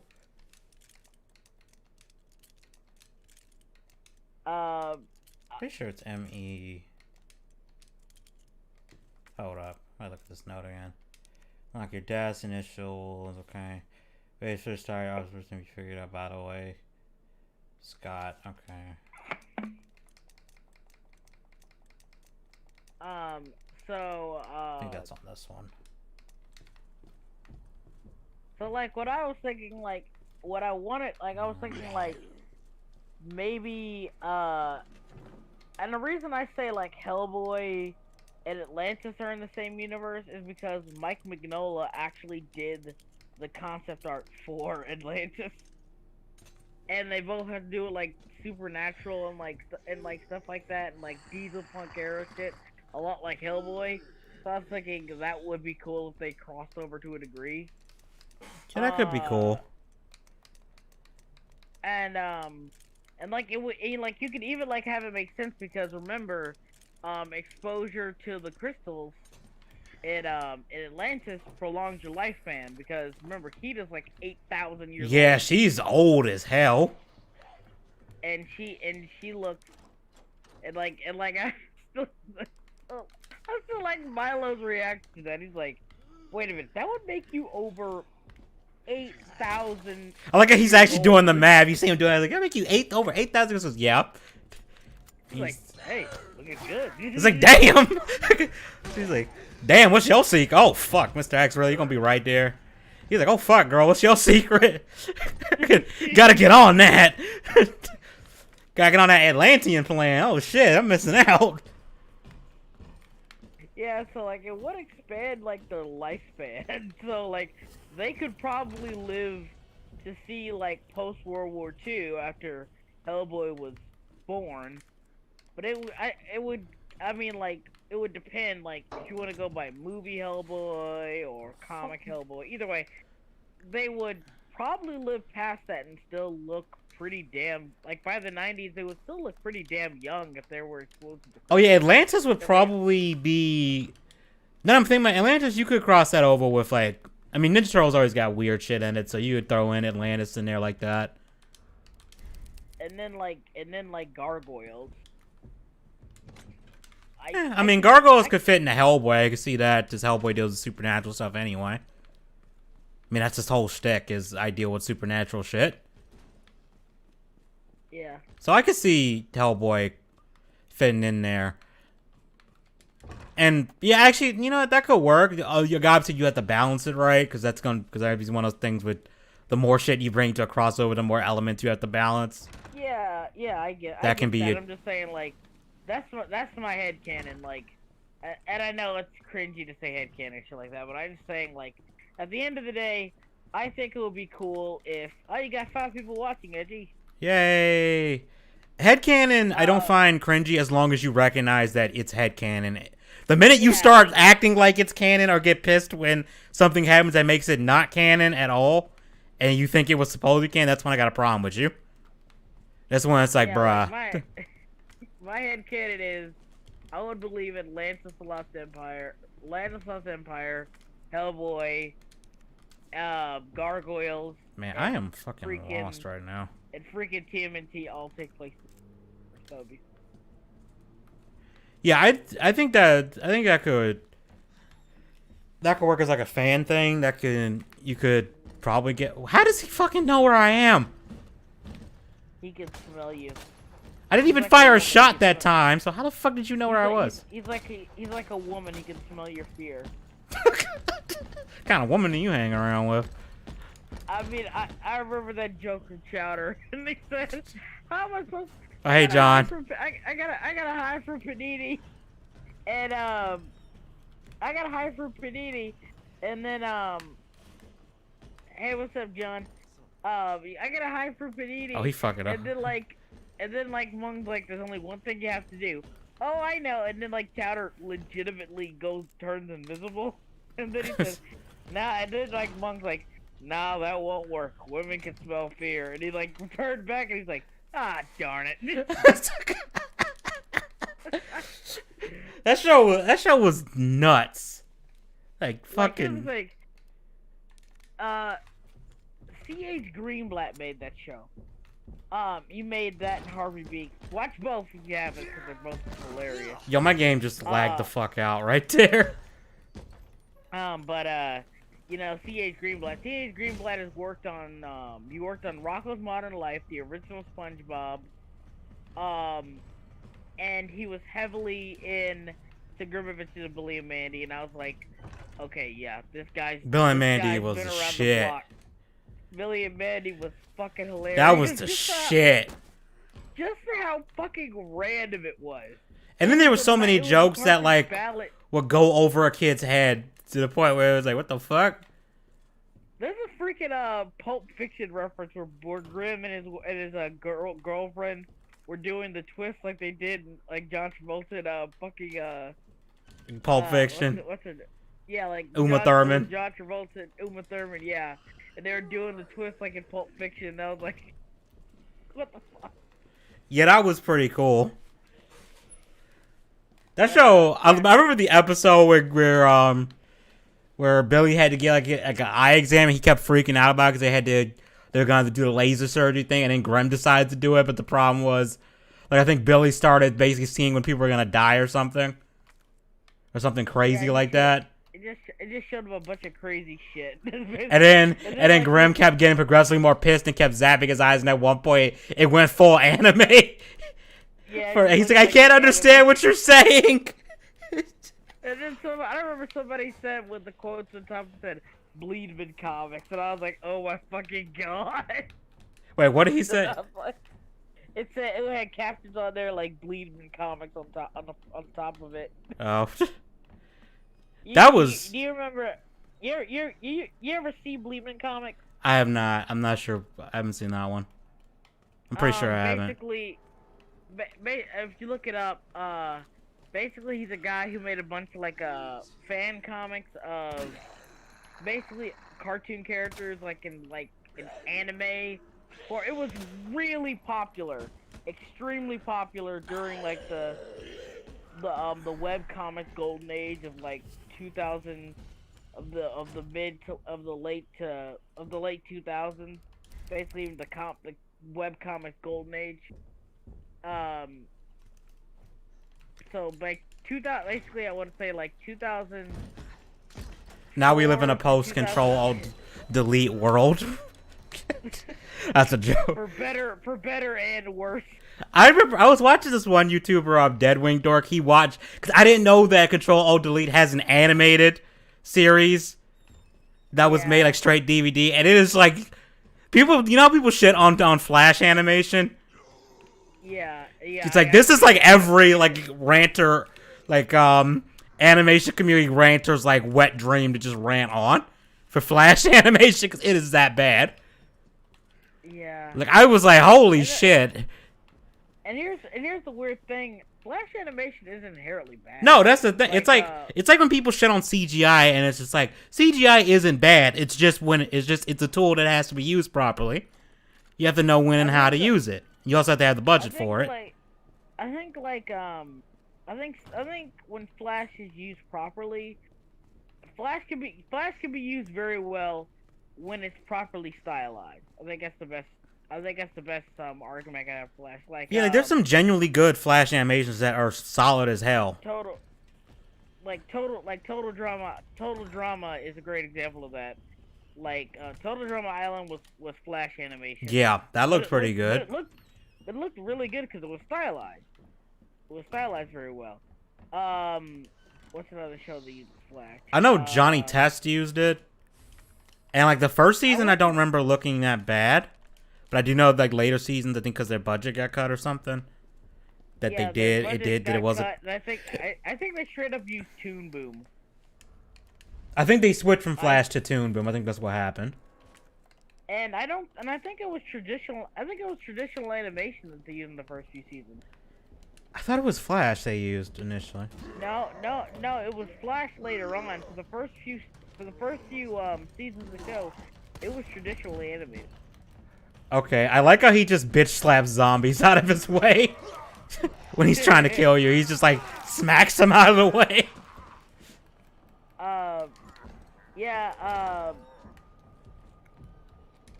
Yeah. Those are Joker. Those are good buys. Um, Hellboy comics are great. Chowder is indeed a gem. Chowder is a gem. Yep. Um, Considering Chowder came out after like the shows I really liked, like Kids Next Door and Billy and Mandy and what's that other show I used to really love and I can't remember the name of it now and I feel kind of bad. Damn it. Here's the thing, like Chowder came. It's weird because Chowder came out during the time where It came out in like the there dark wasn't- age, like the Yeah, like it was like the shine. It was like the, and I remember it being my favorite show for a while on Cartoon Network because it was like the only show worth watching on Cartoon. yeah, it was for a while. Like that and that fucking Flapjack show were really it. Oh, I know what it was. Ben 10 was the other one. That was my shit. And when those kind of ended, yeah, we had Alien Force. I could not get into Alien Force. I'm sorry. I watched it the first season, and I kind of checked out. I think I might be the only one of. I'm the only person so far. I have yet to see another person actually say I like Alien Force. I liked Alien Force. I thought it was really boring. I thought the action scenes was good. I didn't like the new aliens that much. There was a couple that I was like, oh yeah, that's kind of cool. But a lot of them I just couldn't. Joker said I thought Chowder was gonna have real cooking, so I was disappointed. Lol. I mean, like, it is kind of cool. Like they did name every single character after a food. That was a neat touch. And like, you know, and it is just a really another cool thing about it is I think Chowder may have started this trend, but they actually used a genuine voice actor for like a child voice actor for Chowder, and like once I heard that I was like, wait, he's an actual kid? Wait, he was? Oh shit! I just thought they had just gotten some lady to do it, like some girl to do it. That's normally what they do. No, like there was actually like an episode where like their budget was cut, and he's like, you know what no money means? Your wife's gonna get mad at you're not gonna be able to buy your supplies. No, worse than that. Your wife's gonna get angry with you for spending all the money. No, worse than that. What could be worse than that? No money means no animation. It showed the 4 voice actors of Truffles, Stitzel, Mung, and Chowder there. And it was an actual kid voice. So like this kid had really good voice acting talent. Yeah, holy shit! I thought that was an adult, like pretending to be a kid. Yeah, no, he was actually a kid, and it was like that was pretty cool. Yeah, that's. Yeah, and it was just like it's like, what are we gonna do now? And then they had like a car wash, and then they got he said, okay, I think we got enough money, and then it turned back to for the voice actors to like the actual cartoon again. It's like we got enough money to turn the animation back off. I just remember how fucking nuts that show got, like with the pie one, where they had to make the pie, but like the fruit would actually try to kill you. When you try to get like the queen to do it, and Mung was like had PTSD from it, and it was like he had like full Vietnam flashbacks. When someone asked him to make the pie, he's having a full meltdown and Vietnam flashbacks, and Chowder's like, "What's going on?" So I remember when they were doing it was the first episode, and they had to use the note. Oh, I finally got the shotgun.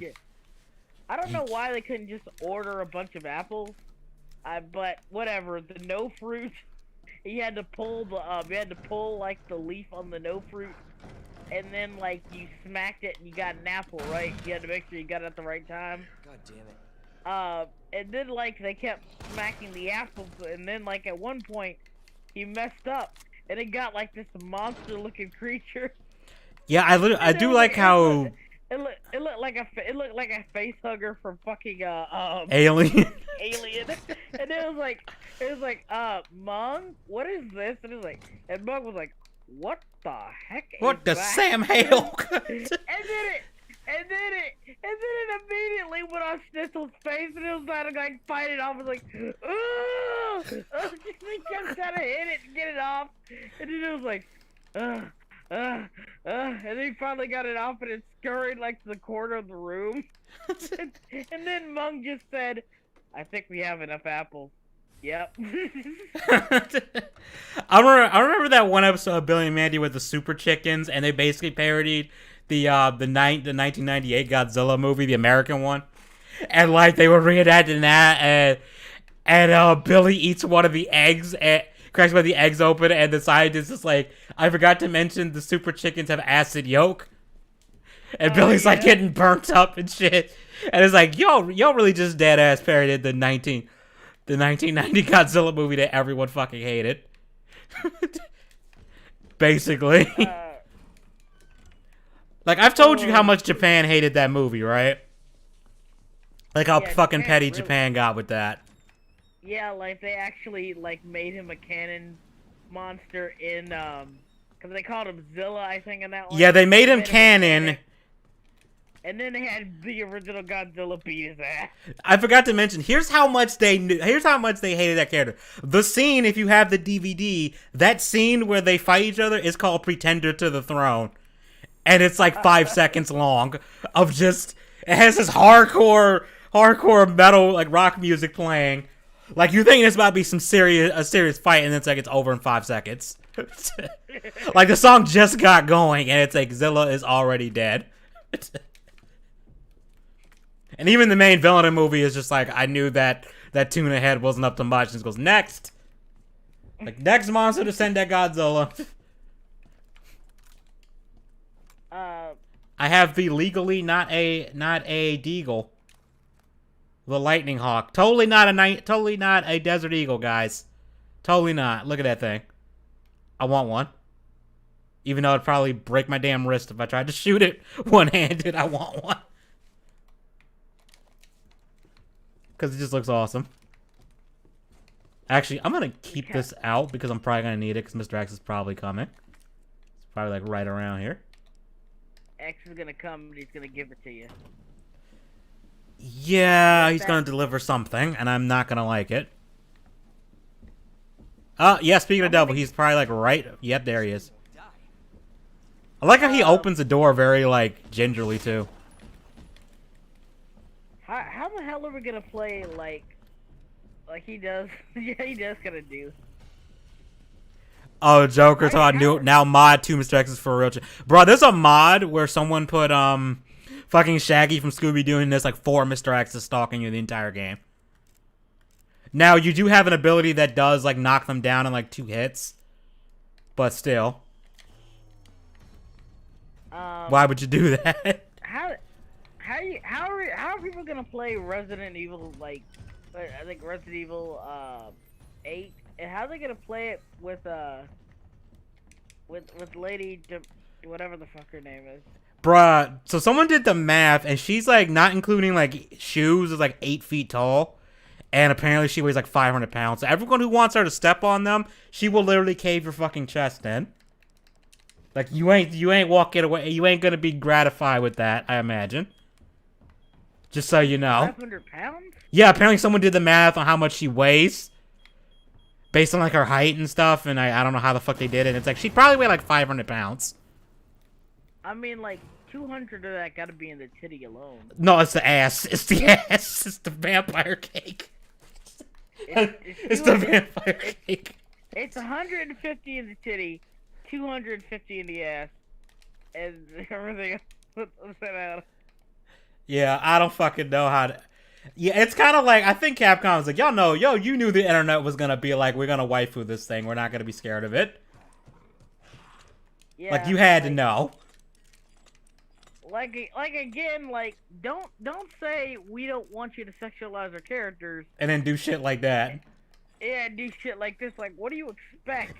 I know. I think though he playing it one-handed. You know, funny thing. The demo is on PC now, and I didn't know it actually came out PC yet. And I was gonna play it before the stream, but then I got really sleepy, and I didn't want to risk like not being able to do the stream because I was starting to nod off. So I went and like took a very short nap, which I rarely do. And apparently the demo has a time limit, like a time thing, so you can only play it like at certain times or some shit. But of course on the PC, yeah, people like, hacked it, so people are like, yeah, we're gonna disable that. Yeah, like that's the thing I heard. Like for everyone playing on console, like you can only play it for like an hour. Yeah, and I heard like that. They did that with Resident. What they did with this game's demo was you had like an hour to complete the demo, but then you could replay it. I think. Like what's the point of that? I don't know, because it's not like it's. Because here's the thing, like Bravely Default did that with its demo, but the demo was basically the entire game. It was basically like a good portion of the entire game, like the first chapter of the game. And it's like, yeah, you can complete all the main quests in chapter 1 and all the side quests, but you only have like an hour. Or like 4 hours or something like that. What kind of bullshit is that? I mean, it's 4 hours worth of content for the game, and it's a demo, so it's like, you're getting your money. It's like, you're getting enough of the game to know if you want to buy it. Let's be fair. Like, that seems like a pretty sweet deal. Well, the demo is 4 hours of the game, yeah, or something like. But you get 4 hours to play the demo. Here's the thing, though, your save. Only thing that happens is your save gets wiped. Like, your save gets wiped for the demo, so you can restart the demo as many times as you want. Oh, that's bullshit. It's like, you can sit up and restart the demo like 50 times and play it if you wanted to. Valor and Callous Master. Wait, what? Eventually gonna. Oh. Sorry, I thought someone was in chat. Sorry, no. I was saying, like, we're talking about guns and Valor and Callous Master. At first he's gonna have, like, a basic hunting rifle. But at one point, he's going to get another weapon instead. And what I decided to give him was gonna be a Mauser. Oh. One of those. Hang on a second. I was gonna give him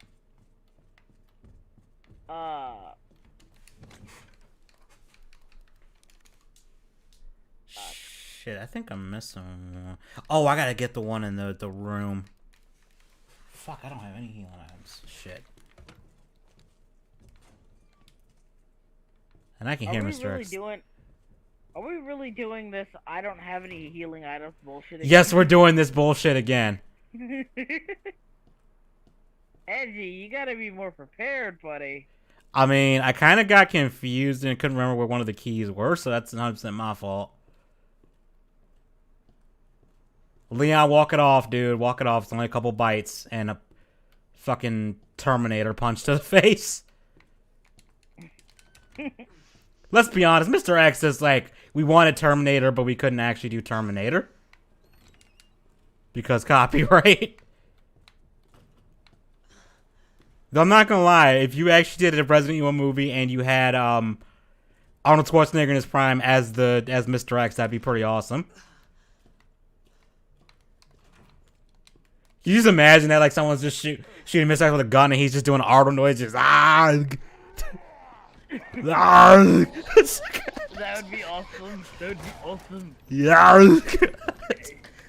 Oh, did I ever tell you what happened when like Terminator Genesis, when they first played the trailer for that at the theater I used to go to a lot? So the trailer, they you know how they do, they end the trailer with the Terminator theme. The dun dun dun dun dun thing, and someone decided right as it ended, because there's the part where Arnold jumps out of the helicopter, I cannot fucking see that. What that's supposed. There's a part where Arnold jumps out of the helicopter, and I think this. And they did in the middle of the movie they had to write as the trailer cut, but he goes, "Arr!" And everyone busted out laughing.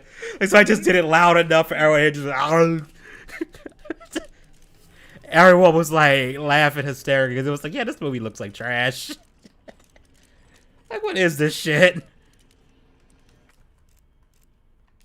Like, Terminator really should have just stopped after the second one.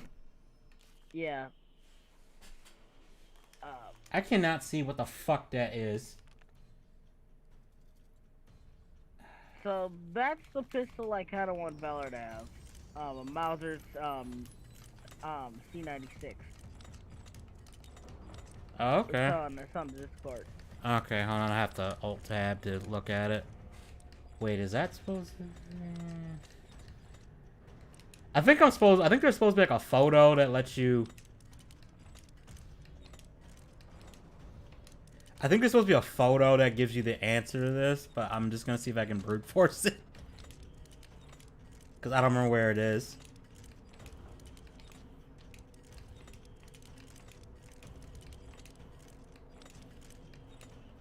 You know what? I'm not gonna brute force this. This is gonna take forever. Fuck, I don't remember what because that's the last thing I need. When talking guns, speak louder, please. Okay, Joker. It's really not you, man. It's really not you. It's well, actually, it kind of is you, but it's also the fact that I can't isolate your audio because of the way OBS works. Yeah, Damn, he like caught I up said, fast. I'm getting two things when I get this money coming in next week. I'm getting a desk, and I'm getting a fucking microphone. There it is. Okay, so I got the thing. Joker. I'm getting. Valor's gonna have a Mauser. C96 pistol as his weapon eventually. And I know that the Mauser is not very practical. In fact, it's extremely impractical in terms of reloading, and wasn't even mass produced. It just looks cool. It really is a gun that just looks cool. Like, I mean, it really was. One of the characters in the later books in the series I'm writing is gonna have a fucking revolver, and that's not practical at all. And like, serious, Yeah, it's not. Like, it's like even if you got speed clips, it's like you might as well just use a gun with a damn magazine. To be faster. The only perk to a revolver is it looks cool. Likely to jam. It's less likely to jam too. And it's also less likely to go off just because you accidentally bump it. Yeah. At least from the revolver that I have fired, it's like, yeah, that trigger's not going off by accident. Yeah, you need force behind. You actually have to work to pull the trigger for that gun. Whereas like a Glock or something, you bump that shit the wrong way, it's gone off and hit something. Yeah, but like I know that it's impractical and only really there to look cool, but I'm fine with rule of cool as long as you aren't trying to be like you aren't shooting for like super realism. You know what I mean? Yeah, like that's kind of like the standard Quentin Tarantino uses. He just does stuff because it's cool. Yeah, and I don't mind that at all in stories. I'm more likely because you don't need to carry mags. Look up for her moon clips. I've looked that up. Never heard of that. Moon clips. That and just honestly, for that character, he kind of has a vibe where I feel like he would just use a revolver. Which character? He hasn't been introduced yet to be a spoiler. He's not coming for a couple books, actually. Well, hold on. Book 1, 2... Actually, technically 2 more books he shows up. That guy's got a revolver. Valor is very much an accuracy character. So I think I did my actual research into like the C96, and apparently like it is while it is impractical like to reload and actually carry around, it's actually a really good fucking gun. Like it's actually a really good fucking pistol. Actually, it's just that they're just better models of it. um, Oh wait, I the forget. I can C90 grab the upgrade down here. the C96 just really does look. It's not even a bad gun. It's just It just it looks just looks awesome. cool. There's better versions of a Mauser pistol. It's just that that one is the coolest looking. Um, Now I can put a yeah, long that's barrel on my Desert Eagle. I'm sorry, Lightning Hawk.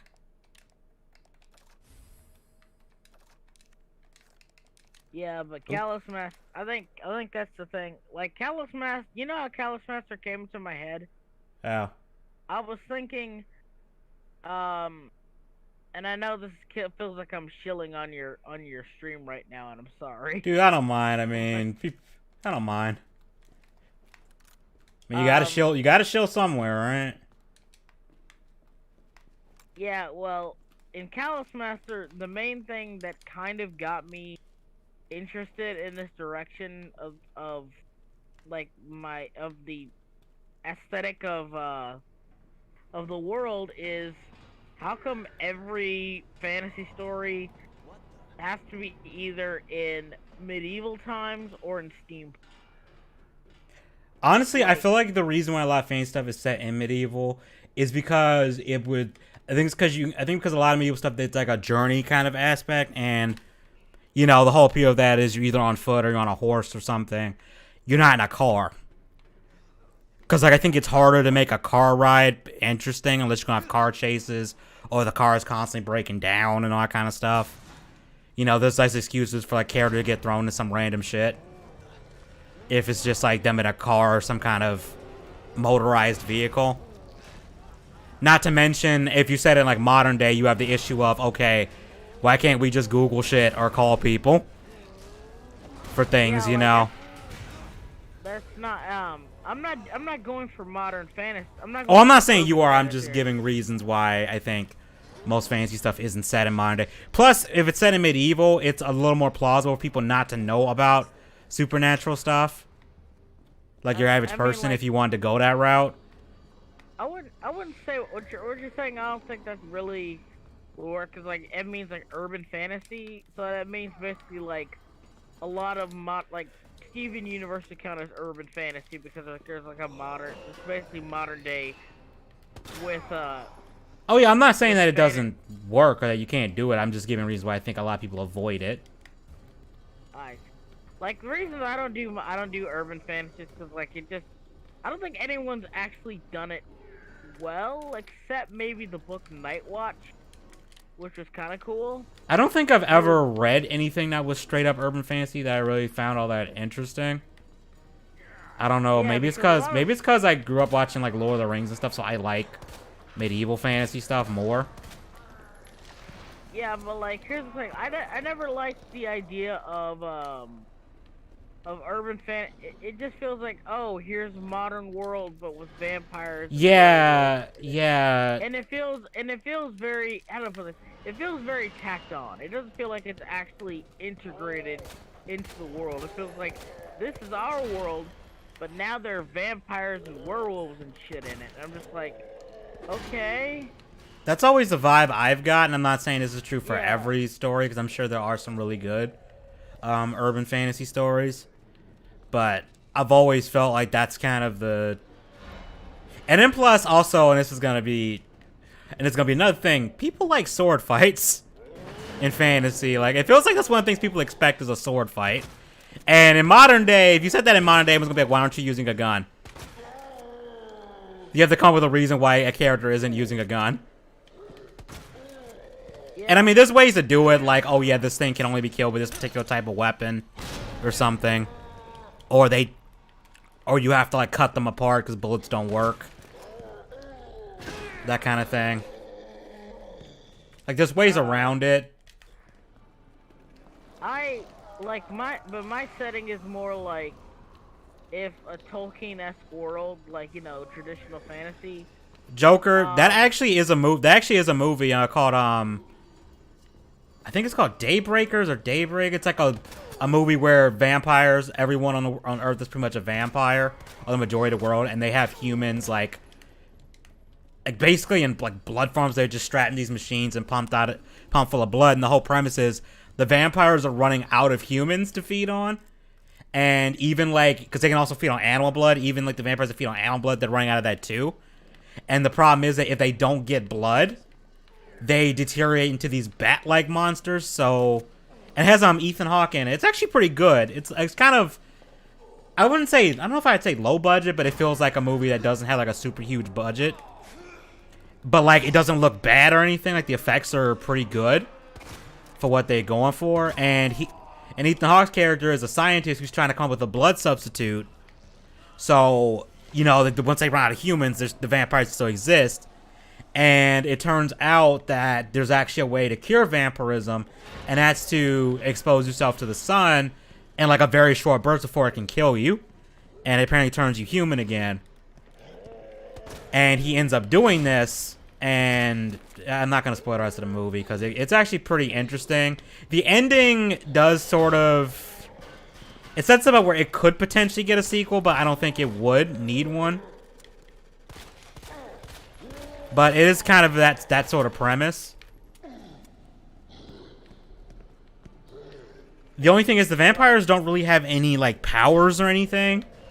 I mean, like abilities is probably the only thing I would say is a little bit lackluster about it. I think they just like slightly faster than humans. Then how they fucking take over the world? I'm not sure. Like if I remember correctly, they don't really seem all that like much more powerful than humans. They just seem like slightly stronger than humans and have the sun weakness. But I don't think the movie I don't think the movie ever explained how exactly they took over. I think it was just people just wanting to be vampires because the immortality thing. And eventually there was just enough of them that the humans just kind of got overwhelmed or something. I'm not really sure how it happened. I don't know. I haven't seen this movie in like probably like 6 or 7 years, so I'm like halfway remembering everything. Because I do know there is like a vampire like military unit that hunts humans and stuff, and if I remember correctly, they are pretty badass. But I think they use like guns, but they're like have like stun rounds in them, so because they don't want to kill them, because they want to harvest their blood and stuff, and you can't really do that as much if they're dead, because it'll go bad. I mean, Leon right now, he looks like he needs to take a shit. Yeah, he looks like he ate some bad Taco Bell. Leon ate some really bad Taco Bell.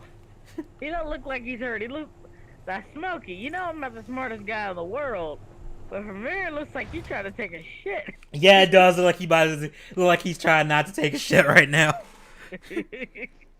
Ah, damn. Should have ate that Taco Bell. Should have ate that damn Taco Bell. No. Actually, I think I know somewhere worse than Taco Bell in terms of food poisoning. My campus, we had a Sonic's nearby, right? For whatever reason, anyone who ate anything that was like hot dog or chili related would get food poisoning the next day. And it was like that the entire time I was there. Did you like sue or something or whatever? I don't think anyone got sued either. And it's like, yo, what is going on? And I don't know if it was because people were going there like late at night, like at like midnight or 1 a.m. and stuff, and trying to because people be getting drunk and then get hungry, or they be getting high as shit and get hungry. I've been there several times. It's like, yeah, you just want something to eat and you don't really care.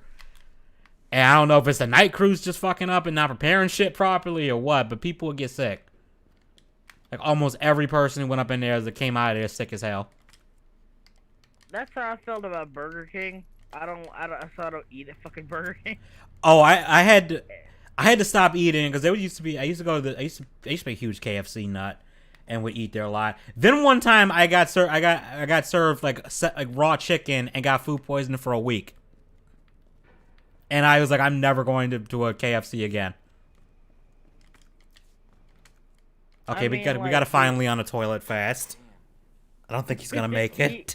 He looks like he's about to legit shit himself. Yeah, he's about to shit his is britches. hol- He needs to get. He's about to shit the He's britches. holding that in. He's trying. He's what I like to call he's what I like to call shit limping. He's Yeah. trying really hard to run while not shitting his fucking Yeah, pants. he's trying. And here comes best girl. Who is that? Stay sharp. You ever notice when people do that thing when they shoot somebody who's about to die from something? Lower it. Yeah. You know how they always, so it's kind of a dick move because they take their sweet time shooting them. Well, I can kind of justify that as you're trying to make sure you don't hit the other person. I get that, but like, still, you're just taking your sweet time. Like you're like, hold on, let me just. Plus, the other thing is, like, you might hit the target, but if the other person's like directly in behind it, the bullet might pass through them, your target, and then hit them. So you have to be really careful when doing that. Like trying to shoot while like two people are, like struggling with each other. Hey, I'm not done. Yeah, but it seems like they always do it right before they're about to die. Yeah, it's always like right they don't- before you about to like, die. they don't Yeah. They take their sweet ass time. Ada, I need you to direct me to a toilet, please. Please, I can't. God. I can't. Oh God. Oh God, that 3 cheese layer burrito is not agreeing with me, Ada. I need some Pepto Bismol. At least some Pepto Bismol, some baby wipes. Some damn baby wipes. No, not toilet paper, baby wipes. Baby wipes, extra strength. I'm gonna be upfront. I am going to clog a toilet. That is not. Yeah, we're gonna need the plunger. We're gonna need a plumber and a plunger in a minute. Real human. Hello, human. It really does. I can't unsee it now. I can't unsee it now. His hoblet really looked like that. And look, man, is that a prison toilet? I don't care. The prison toilet man. Unlock the cell door.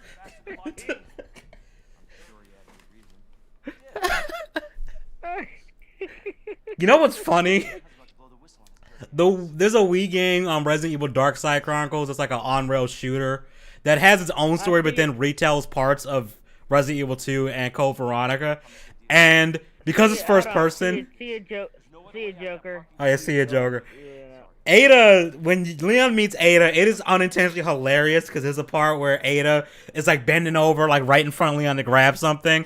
She's facing him, and the camera just pans down, and it's just like, Leon is looking at that. And then Ada kind of stands up and does like a pose, like she notices he's looking. In that way, it's like, hey, you're a cop, right? And then she just does the typical I'm gonna disappear thing where you're not looking. And Claire's with you, and Claire's just picking up on Leon. You like her, don't you? Holy shit! What the hell? Oh god. Yeah, damn. Mr. X. That death grip. That's some Hulk type shit. Yeah, I know. He got the gorilla grip. Just came through the like Jason. Some Jason shit right there. I don't even know what happened. It's just. What do you mean you don't know what happened? Something came through the wall and crushed his fucking head. Leon, it's not that hard to figure out. You knew him? He was an informant. Had information of use to my investigation. So what do you say? Part of me kind of wishes they got the voice actor from Resident Evil 4 for Ada. You can't keep walking away from me. Mostly because it's the voice of Major from Ghost in the Shell. I'm Leon Kennedy. And I love her voice. Find a way out, Leon. Before it's too late. Then we'll talk. You always introduce yourself by. Do you always introduce your full name? You could have just said, I'm Leon. Lives on. What's yours? He doesn't do that's funny. He does that in this game, but he doesn't do that in other games. And he's still gotta take his shit. Okay, we got a crank, but that's not really gonna help Leon's problem right now. He needs a toilet. He needs some baby wipes. He needs some baby wipes. Come on, guys. He's like, Capcom, please. Capcom, please. It really does look like he's shit lipping. He's like, I'm not gonna make it. I need like Leon's audio clips when from Resident Evil 6 when like you're dying and your partner has to come save you. And they're just like screaming, help me or I'm not gonna make it. Oh my god, he just clench the sphincter, Leon, you can do it. I'm just like, you know one of those poops where you know it's gonna be a squirt. Yeah. You just know it's gonna be bad.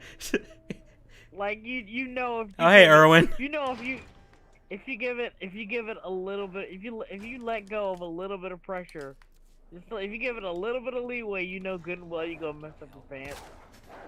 That's the kind of shit that he's holding in right now. Yeah. I hate to do this, but yeah, we're not dealing with that right now. I can't. Why are you shooting the doggos? Because they're gonna break out of cages at some point, and I'm gonna get, and I need healing, and I can't deal with that shit right now. And hopefully there's not a liquor in this hallway. Please don't let there be a liquor in this hallway. I'm not trying to deal with that shit. Peter didn't like that. Peter wanted to kill those dogs. Yeah, Peter. No, they were gonna be ritual sacrifices for Peter.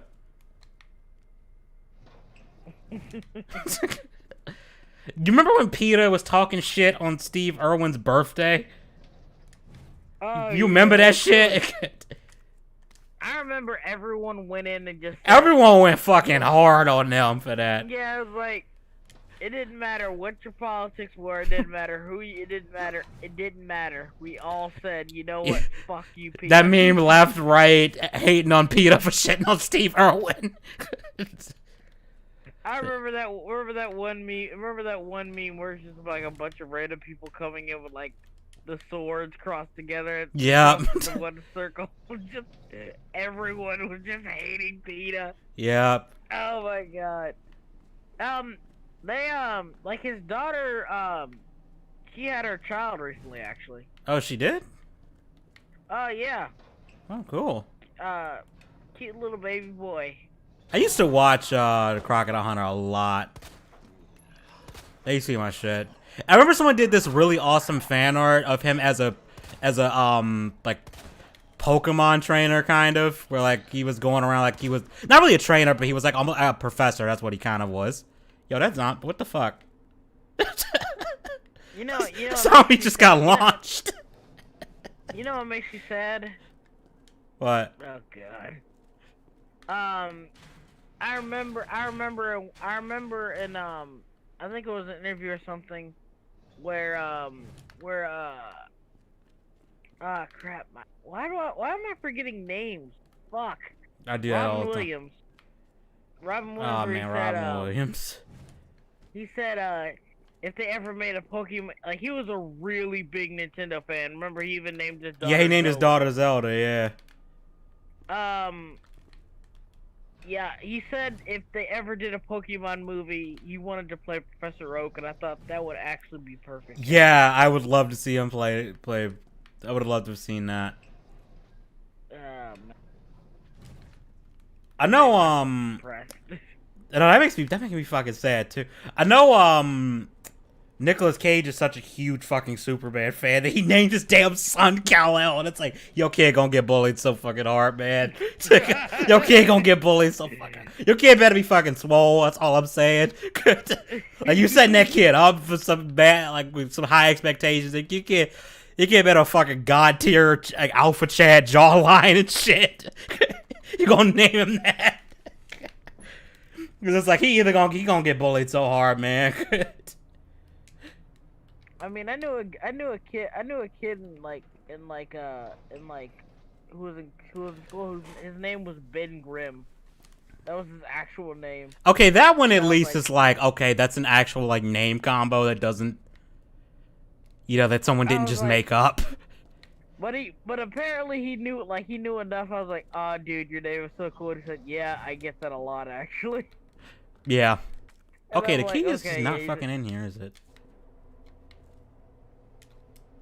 Wait, hold on. Is the key actually in here? Because I don't see it. Because it's supposed to be a key in one of these zombies. And did I... Oh, wow. Look where the fucking key is. Can you see that? You couldn't see that with the light on it. You could barely see it with the light on it. Look where the fucking key is. It's right there. How the fuck are you supposed to see that? Okay. We got the key. I'm still about to die. Yeah, Leon's about to he's about to like Leon's about to shit his pants. why can't I... Fuck, I fucked up that shot. I don't have ammo for this shit. That man just tanked a grenade. The fucker just tanked a grenade. I'm not even mad. I'm just gonna leave. It's like I'm not even mad. I'm just gonna leave. I remember Master Shake said this is the funniest thing ever. He said, "I am 30 or 40 years old. I don't have time for this." Yeah, this way it's like I don't have time for this shit. We just gonna leave. Yo, this game is really being stingy with healing items right now. I mean, this is the hard mode. No, this isn't even hard. This is like normal difficulty. It's just this campaign is slightly harder because they changed the order of things. But I don't remember it being this bad. What can I get? Okay, shotgun ammo. I can live with that.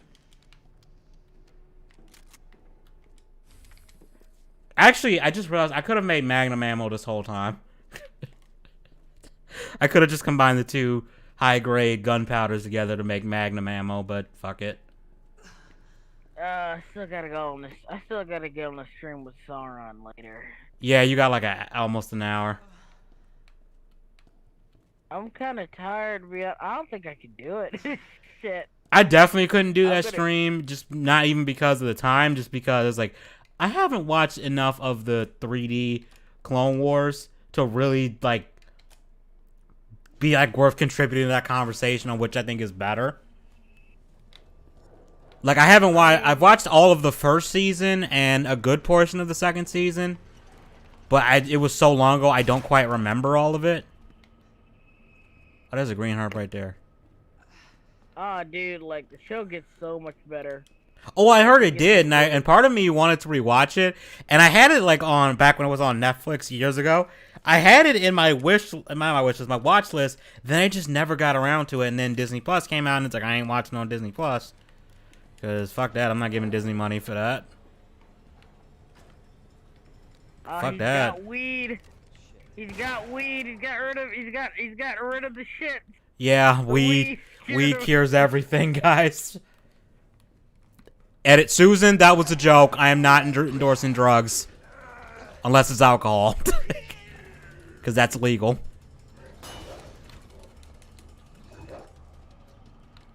At least in the countries we care about, it's legal. I heard that. I don't think there's a drinking age in like Jamaica, or at least it's like very like not enforced. Yeah. I have no idea. I like how in other countries like 18 is the damn dude. The Avatar: The Last Airbender. What I should watch, but I never did. Yeah, this is Leon B side. Yeah. That's still on Netflix, I think. Last Airbender. Yeah, that came back on Netflix recently, along with Korra, but nobody gives a shit. No one gives a shit about Korra. You know, the most entertaining Korra-related thing is watching ER's videos ripping the shit out of it. And now here's the thing: the reason Korra is still so popular, and I still stand by this, is because Korra has a really good design. I mean, she got some good mileage out of the hentai art. I'll just say that. Yeah, like I want it to be like as reasonable as I could here, but I'm gonna fucking say it. At the end of the day, the reason that Korra is so popular is because of the porn. That is really the other reason it's so popular. Like I've never heard a person make a compelling argument about her character. It's literally just the porn. It's either that or the Korosami thing.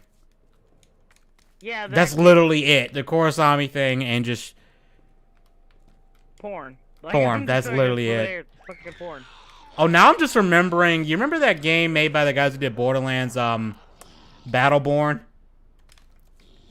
That game did so poorly because it was kind of like trying to do like similar stuff like Overwatch that came out around the same time. Oh yeah, And Overwatch ripoff. well, I don't even think I can't call it a ripoff because technically I don't know. We don't know which one was actually in development first. But they released them pretty much at the same time, and it didn't go over well. Surprise, surprise. I heard like it was because the gameplay was legitimately shit.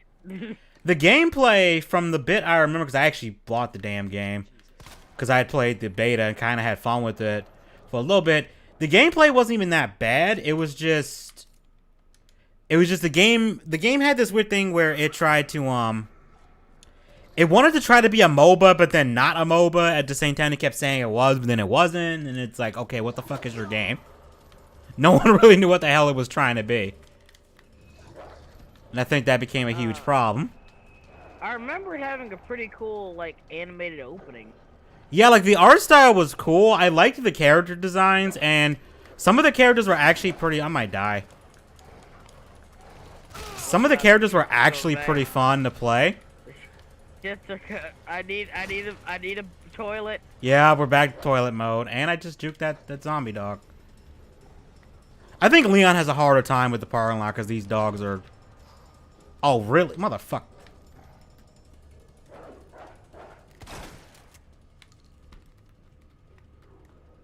Okay, I don't know where the hell... Because I got to get back up to the parking garage, but I don't know where I'm supposed to go. Oh god. Oh god. Oh god.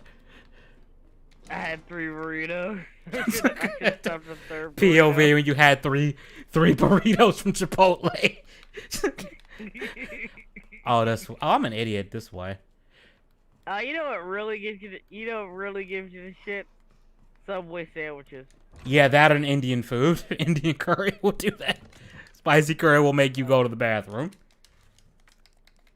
I say this as someone who fucking loves curry, but it's like, you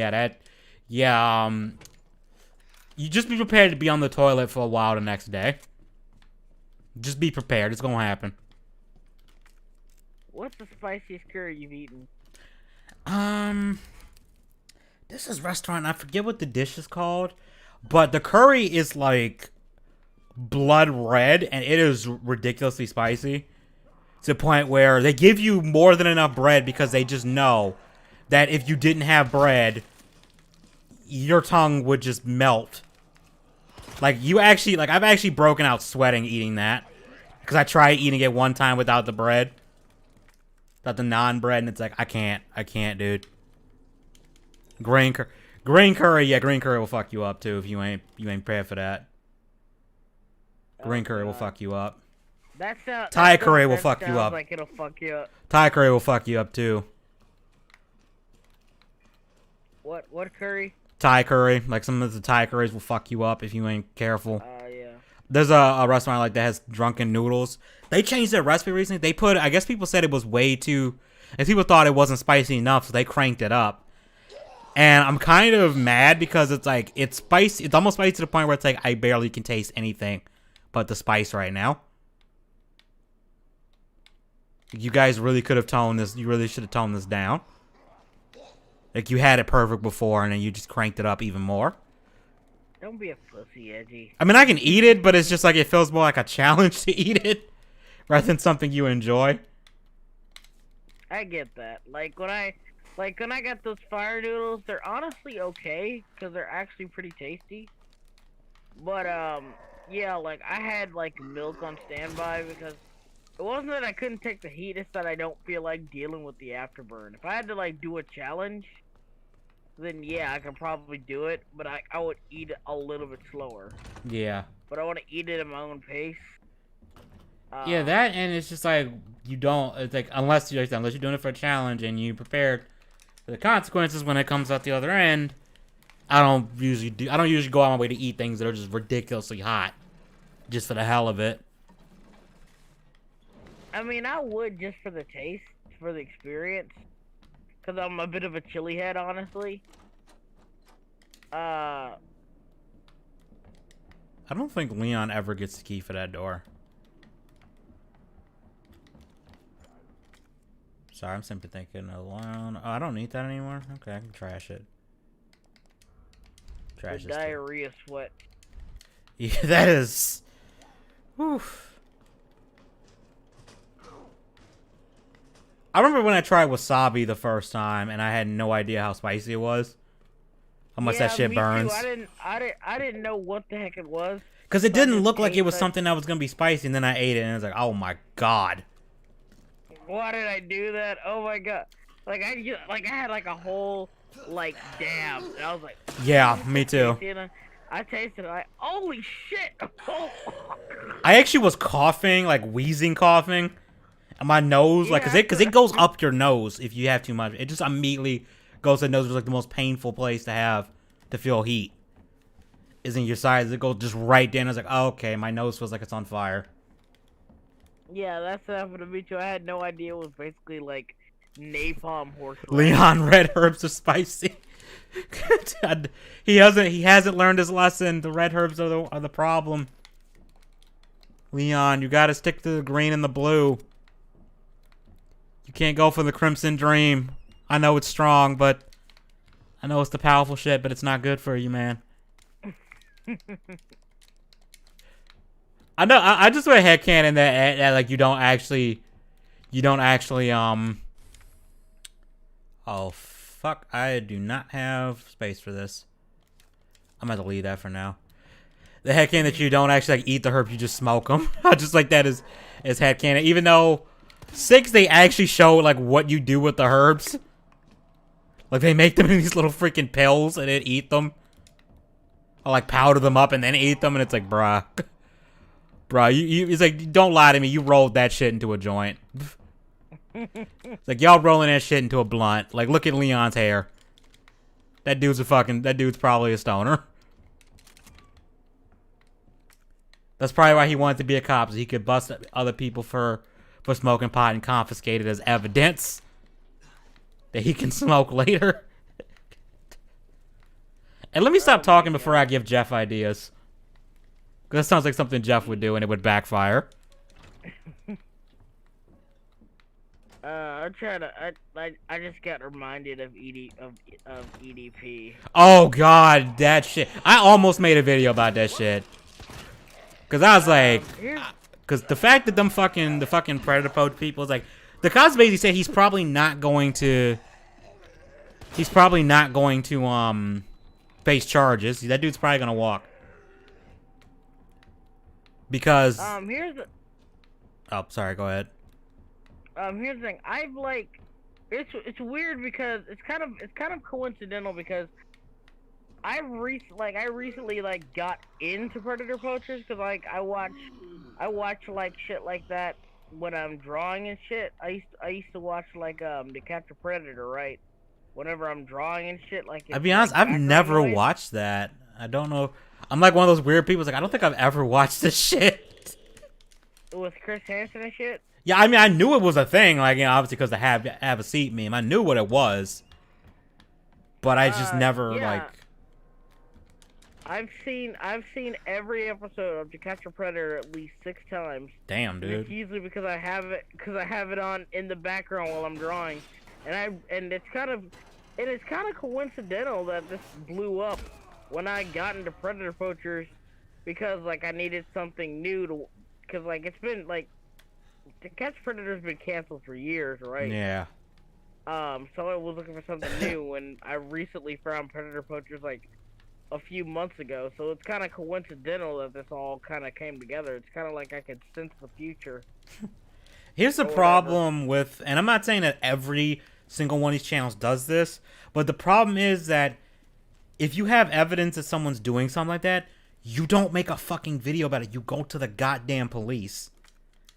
Because if you go loud about it, here's the problem. That person now has time to hide shit before the police get involved. And then the police have a harder time. They usually archive all this shit. They've actually put people away in jail, like numerous people away in jail for this shit. So it's not like it wasn't their first rodeo or whatever. Oh no, They've these been guys doing it haven't done. I for- know these guys have done it before, but the ones I'm talking about, the They've ones that done were involved with EDP, they fucked Yeah. up like so No, hard. Dude, no, those are the ones. They're the ones. They're like the main ones who do this. Like they're like, how do I put this? They're like the main, like they're the ones with all the collaborations essentially. Like they're the one that connected to all these all together. Because I know it's not And like like I one said- channel; it's like a bunch of different groups, and I'm just talking about the specific Yeah, one like- that was Yeah, with it's a the bunch of EDP different shit.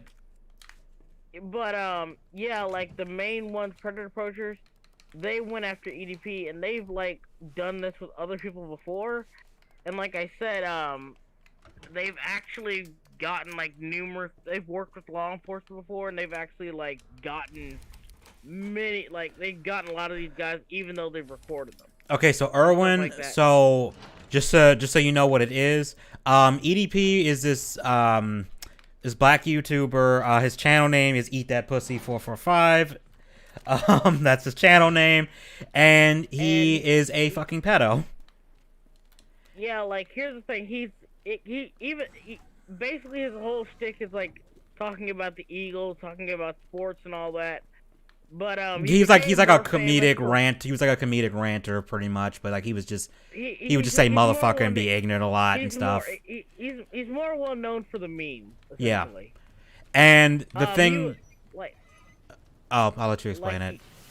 Yeah, like here's the thing. Like he was like, if you remember the meme, like do you guys consider jacking off a sport, or you know where you reviewed the chicken, like the sandwich, like the Popeye chicken sandwich, like it's alright, overrated as stuff like that. Like you'll Wasn't see his there- memes pop up. Wasn't there one where he said like he like fucked up his arm like jacking off or some shit? Yeah, like I jacked myself off so fucking hard, stuff like that. And yeah, basically, yeah, and it turns out he's a super fucking pedo. And like a few months ago, I think maybe even a year ago, Yeah, he got outed like yeah, having a lot of- inappropriate like, a lot of- messages like a 16-year-old or some shit. yeah, like a bunch of underage girls came forward and said like he's messaging me. He like basically like a bunch of people said, like a bunch of girls came forward and said he tried to groom them. Yeah, and that he was like, talking to them like not and like being very inappropriate and shit. Oh fuck, this is not the room I want to be in, Leon. Back out, back up.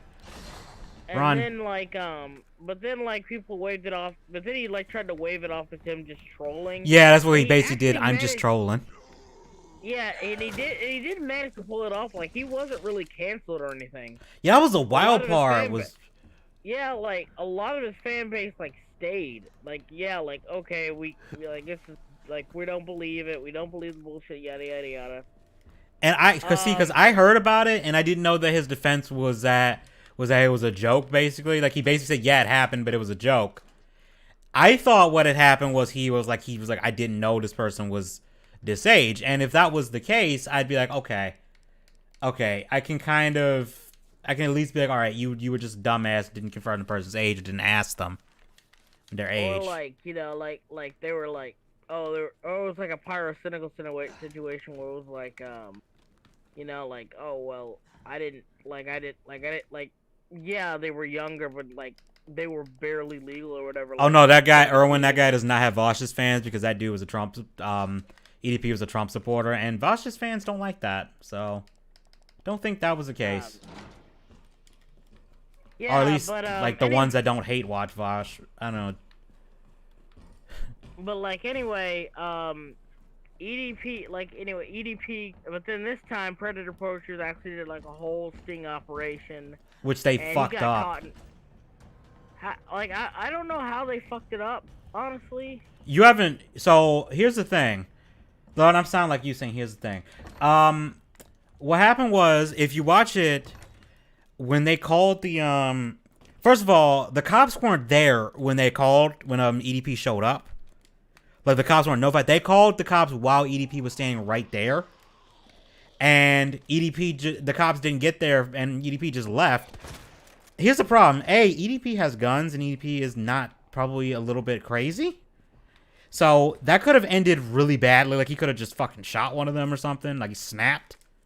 especially when you expose them like that. Like, you don't know how somebody like that's gonna react to Yeah, that. like I No, said, dude. let me finish though. It gets worse. Oh, sorry. So the problem is there's this thing called entrapment. I'm not entirely sure like the full legal jargon for it, and this is why a lot of times when people do sting operations like that and they're not authorities, it usually can't be used in court because the defense can be like that was entrapment, and it's one of those things where it's, from my understanding, it's really hard to not basically do entrapment. That's kind of a bad sentence, but I can't think of a better way to explain it.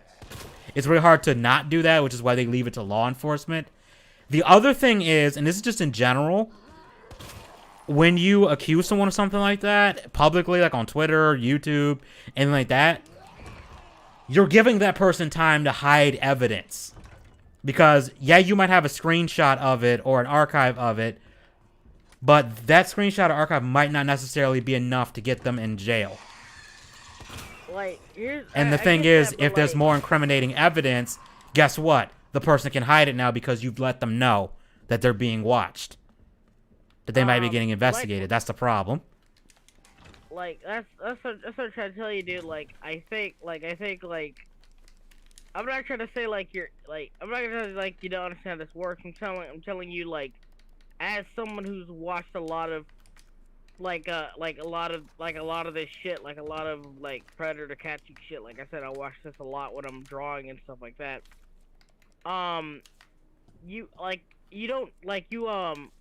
There's a lot of, like, online terms. So, like, basically there's stuff like, solicitation of sex with a minor online and shit like that. Yeah, I know. There's stuff like that. That does do that. So, like, and that's stuff like Chris Hansen and them least do. But here's the thing. When Chris, here's the thing that I wanted to point out. At the end of the day, Chris Hansen, the people who did that, they were completely separate from the police. That's why here's the thing, like, in the very first, that's why Catch Predator was such a big deal, because it did introduce a lot of laws about, you know, talking to minors online for sex over the internet. And this is why organizations like that are still doing this, and they're not necessarily the police. And this is what I'm trying to say. At the very end of the day, these guys, like, I think a lot of people are trying really hard to, like, I think if you're trying to hear, I think, and I don't know where you heard this from, but I think people who are saying this about predator approachers are basically trying to say they're fucking up, they're doing badly, or they're doing this. I think it's because, like, the guy is the cops are literally saying that they're not going to charge him because of how that sting operation went. So it's not just people saying they're fucking up. The cops are saying they fucked up. I'm trying to say this, like, I'm trying to say this on the whole, like, I'm sorry, I'm kind of halfway awake right now. Oh, it's cool, man. It's cool. Like, I'm trying to say, like, the reason, like, To Catch a Predator worked out so well is because it was Chris Hansen and a separate group of people who were doing this, and they just happened to be working with the police. So it was like they were doing the work, and then they handed the police the info they needed. See, that's fine if you're handing it over to the police, and like, my whole thing is when you make a video about it publicly, and because people do this, and I'm not saying Predator Approaches does this like consistently, but people do this where they'll say so-and-so is a predator, so-and-so is a groomer, so-and-so is this. They'll show their evidence, but they never get the fucking police involved. And the problem is when you do that, the person gets to, let's say you had some evidence, but you don't have enough for like a legal case. Can I finish real quick? Let's just say you didn't have enough for a legal case, right? But like legally, like, okay, we can't, like, the cops like, yeah, we can't, like, convict this guy on this stuff. This is, you know, inappropriate, but it's technically not like law breaking or whatever. The problem is if you go loud and you didn't forward it to the police initially, the problem is they get to hide anything that could have incriminated them. So even if the police do investigate, let's say they do, based on the evidence you have, if the person's already been a heads up, they get to delete evidence. So now what happens is the cops go investigate, they can't find shit. Like Yeah, it's happened that's with what I- Worski got in trouble. Andy Worski got in trouble with this with Toon and a bunch of other people. And a bunch of other people got in trouble with this years ago because they were trying to go after predators on Instagram. And here's the thing, they fucking downloaded the stuff, you know, the illegal stuff. The stuff that you should not fucking download unless you are actually like law enforcement and you're collecting that as evidence. They made a stream going through like censored versions of the stuff. And of course, because they made a big deal out of it instead of going to the fucking police, when the police did get involved, these people deleted all their shit. So now it doesn't look like they did anything. And the only people having the illegal content was Worski and crew. So that's the problem you have with these people trying to do this vigilante shit. Because some people are in it and they're just thinking, oh, I'm gonna expose this person by just making this video. But it's like you didn't actually go to the police, or you made the video before you went to the police. Because 9 out of 10, the police are gonna tell you you don't do that. Like, you don't make a fucking video. You don't let the person know that they're being investigated or that you've reported what they're doing to the police. You go business as usual until, like, you know, the person's actually getting arrested. By the time you sit down and make a video, the video shouldn't need to exist because the person's already arrested or put on trial or whatever the fuck. That's the point I'm trying to make. And I'm not saying that all Predator things are like this, because honestly, that would be stupid because I can't watch them all to know that and make that judgment. And that wouldn't be fair to just put, you know, blanket everything. Worski is a dumbass. Yeah, Worski's a dumbass, but that's the... I say this someone who used to watch Andy Worski. He's a dumbass. What I'm trying to say is like these things. What I'm trying to say for all this all together is it's not like I said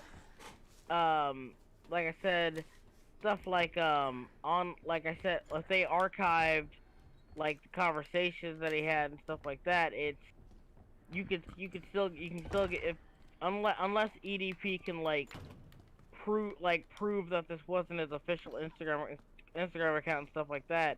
I'm pretty sure he deleted his Instagram, and I don't know if you can still... Can you still view DMs from someone if they deleted them? I don't know how that works. Like, I don't know if you can how you can archive Instagram, because I've never tried it, because I don't have an Instagram to test that. Yeah, like there's like I said, I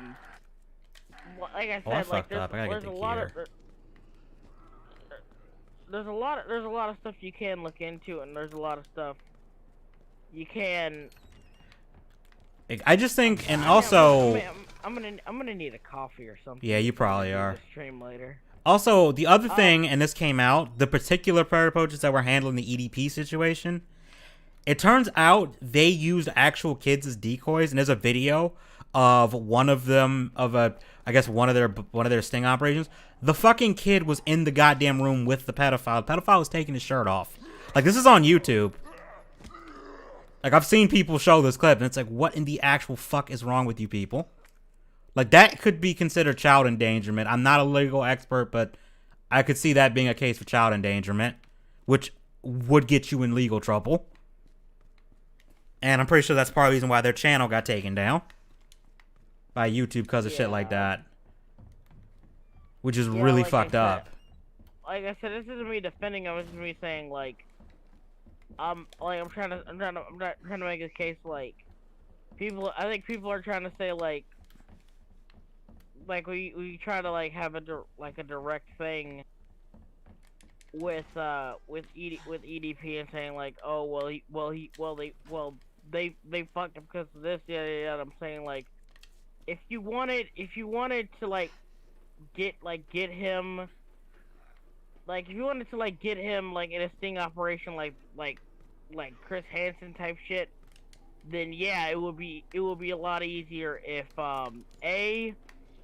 they were at least deputized by the police department.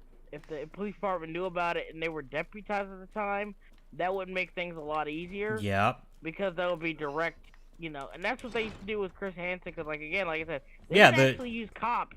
They didn't actually use cops to do the sting operation. Like it was a civilian. They called themselves civilian watchdogs. They did like Chris Hansen and them weren't the actual police. Yeah, no, I get that they're not. And I'm just saying. I'm not saying you need to actually be like a cop. I'm just saying I think like once you've got someone falling into the you know the trap you've set, you need to just get the police involved at that point. Like someone is like what I mean is when someone's like interacting with your account, your fake minor account, and when people interact with your fake minor account, like the minute it starts getting to a point where you're like, I'm pretty sure this dude's a fucking pedo, you need to get the police involved. Because that way the police can instruct you so you avoid things like I said, like the entrapment thing, which is a problem that a lot of these cases run into. And there's been articles published about this shit, not just talking about predator poachers, just in general. And that way, when the cops let the cops handle it from there, basically is what I'm saying. Or let them advise you on what to do. At the very least, because you get people who want to do it, and I'm not saying these people are not doing it for the right reason, but you get people who do it and they just think that, okay, I'll just make a video and go loud, and it's like, you might have just fucked up everything. Because there have been cases of predator hunting like YouTube channels doing that, and then actual police like, yo, you fucked up this evidence, this guy might walk. Because I'm not a lawyer, there's a whole lot of ways you have to go about stuff before you can like legally use it in a courtroom. Like you can obtain evidence, and the evidence can, absolutely be a smoking gun, but it's like if it's not obtained or handled in a certain way, it's a wrap for you. Like the prosecution can be like, yeah, the defendant can pull some legal jargon out and be like, this gets to get invalidated. Like it's happened. That's all I'm saying. I just feel like these people need to be a lot more careful with that and need to either consult like a lawyer or maybe not a lawyer, but like the police at least when they do this kind of shit. That's all. And obviously the child decoy thing is fucked up. Oh, can you hear me now? Yeah, I can hear you. What's the last thing I said? I think coffee, I think.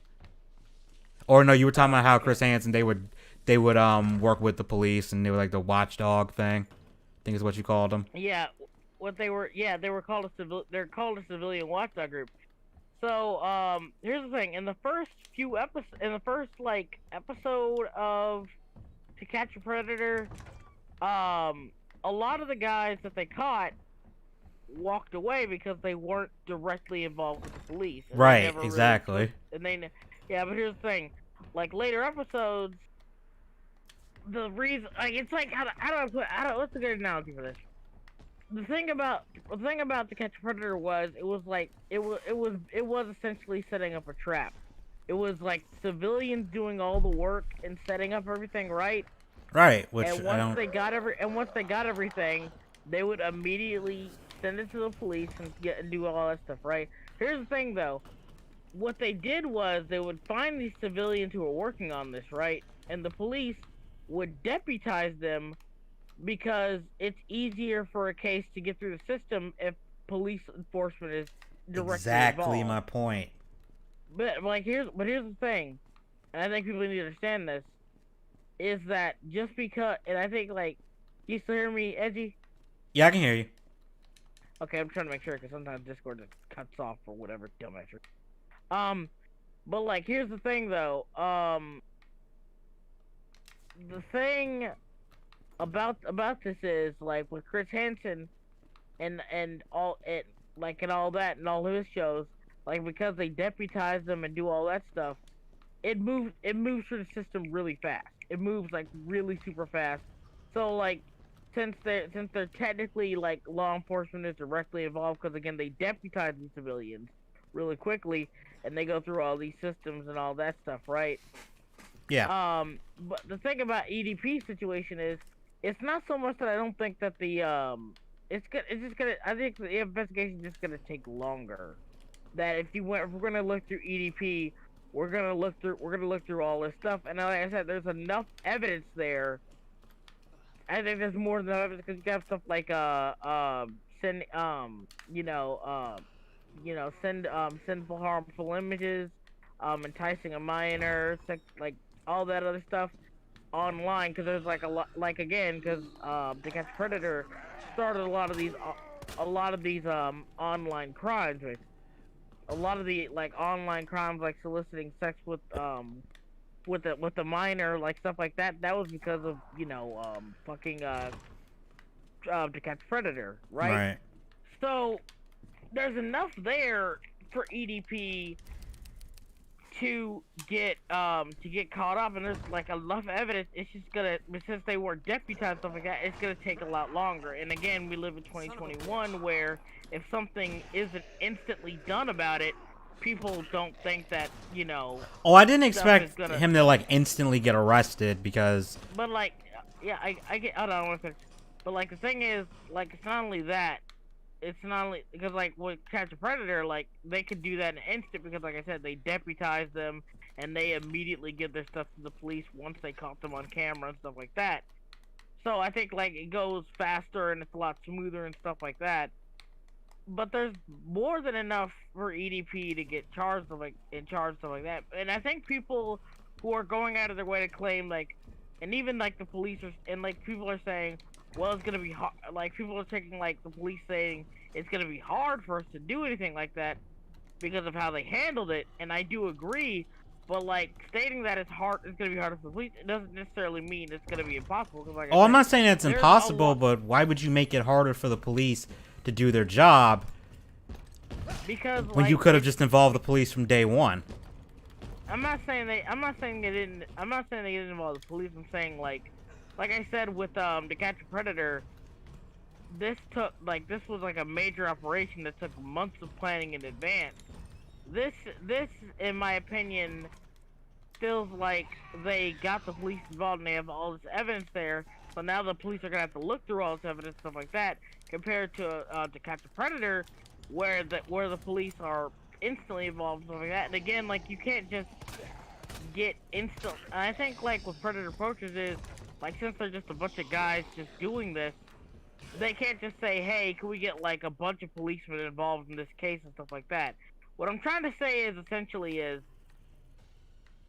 I think that saying that the EDP situation, they basically, I think like, and I think another big problem is, like people did do a lot of digging on Predator Poachers and revealed they did a lot. They've done a lot of bullshit stuff in the past too, so like they're kind of dunking on Predator Poachers too at the same time, saying like, oh yeah, I did this one thing, but that doesn't mean you guys are good because you guys are shitty yourselves, I guess, what they're trying to say. And like I said, I'm not defending them or whatever. What I'm trying to say is, there's enough stuff in there for EDP to be investigating. There's enough stuff for him to be like. There's enough stuff for him to be caught in 4K, and essentially for him to be investigated and sent. And it's just harder for the police. Again, that's my problem. Why are you making it harder for the police?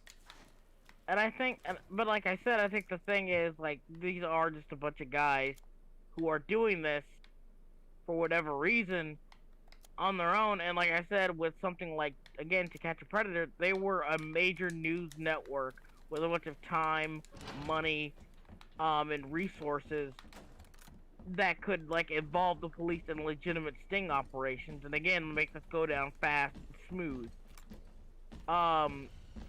But like when you're like an independent group of people doing this shit, it's a lot because like I said, these guys have actually captured pedos and have actually gotten a good chunk of them sent to jail. It's not like they can't work with the police. They've worked with the police numerous times and have sent actual pedos to jail and have actually had them investigated. So it's not like they haven't done this before. What I'm trying to say is it's a lot harder for the police because again, like I said, it's not like Chris Hansen where you have like like I said, a bunch of money, time, resources, and essentially months of planning in advance. These are just some random guys on YouTube. So I get what you're saying, like why make it harder on the police. I'm saying that at the end of the day, I don't think they really had much of a choice. Like I In disagree. my opinion, I mean, like if you wanted to say they should have gone to the police first, that I get that. instead of just going for like the video or whatever. Like, Yeah, and then like got, announcing it, and then like, oh, we'll have the video up in a week. It's like, motherfucker, you should have had the cops call the cops before you set up the sting operation. You should have had the evidence sent and be like, yeah, here you go. This guy, we've been posing as a minor. This guy's been saying all this inappropriate shit. We got evidence. We got receipts. Here you go. Essentially, here's what I'm gonna say about it. I think they just say here's the thing. I think they just say that for like. I think they just say that for clout reasons, because like I'm pretty sure they would go to the police for. I don't know. They didn't. You can see in the video that they clearly didn't, because if they did, they would have already had a cop there.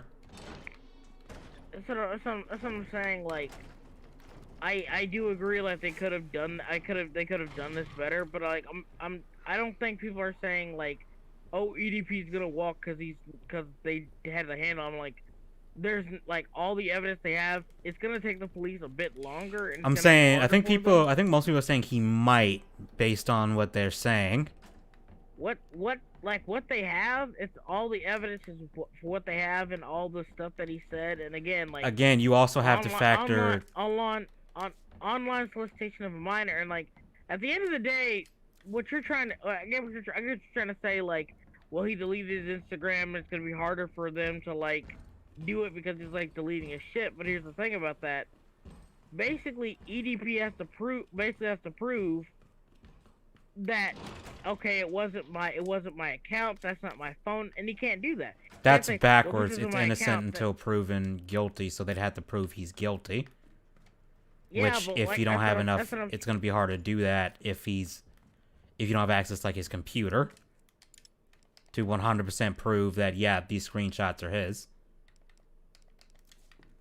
Yeah, but you gotta factor in like I get what you're saying, like it's backwards, like in the whole innocent to proven guilty and stuff like that. But I'm not saying like innocent to prove guilty. I'm saying like here's factual. Like you have to prove without a shadow of a doubt. You have to prove.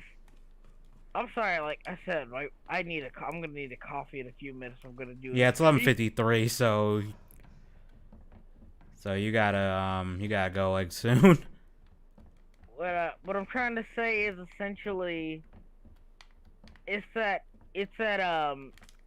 EDP has evidence against him that he has to prove that basically he has to what's the term prove without a reasonable doubt that this wasn't him. And I just don't think he's gonna do that. Like they got email, they got his Instagram account, they got his phone number, they got all this stuff. He got caught. Like there's no way he's not gonna face anybody. Basically anybody who's telling you right now that the police aren't gonna be able to do anything because of how predator poachers handle it. They're bullshit. Yeah, predator poachers could have done it way better, in my opinion. I do agree with you on that. But like I said, there's a lot of online laws that I didn't even know about. There's a lot of online laws, and there's a lot of shit that we have that pretty much solidifies that there's more than enough to put them away. It's just gonna be harder for the police to go over, essentially. And predator poachers didn't do a good job of handling the situation. I do agree with that. What I'm trying to say is, anybody who's telling you like, oh, he's gonna totally walk because of how predators handle it, that's bullshit. They have more than enough evidence to put away. It's just gonna take the police longer. It's gonna be a bit harder. The other problem, more than enough. The other problem is because this has happened before is, like I said, there's also there's a thing of mishandling evidence. Like actually, this happened with Chris Hansen with the Onision shit, with the laptop thing, where they had a laptop that allegedly had stuff that would have, been and probably would have been like a smoking gun, and because it sat at like Chris Hansen's for months, you can't really use that in court because guess what the lawyer can say is that, well, this was sitting there for months. Who knows what these people did to it? How do we know this hasn't been tampered with? Because it wasn't sitting in an evidence vault for this whole time. And I'm wondering if a lawyer could make that kind of argument in EDP's case, because you don't have you might not have access to the other side for that stuff anymore. That's a potential problem. I mean, like, I get what you're saying, but like, it's harder. I mean, it's one thing to say, hey, this evidence was in the possession of this guy for an extended period of time, and they could have tampered with it. This would like, I don't think you can make that case with EDP, because they're saying, like, is this EDP's phone number? Is this his Instagram account? Is this, did he confirm their age and stuff like that? Like I said, there's a lot of, like, online stuff. There's, like, a lot of laws online that people don't realize could get, you know, like I said, like, there's text messages and Instagram DMs where EDP confirms he knows how old she is, where he confirms he knows, there's a lot of stuff that confirms, like, he knows how old she is, he knows what he's doing is wrong, etc., etc. There's just, like, a lot of shit there that would be hard to, like, say, predator poachers made this up, or predator poachers did this, yada yada. You can't really do that when it's your phone number. You can't really do that when it's your confirmed Instagram account.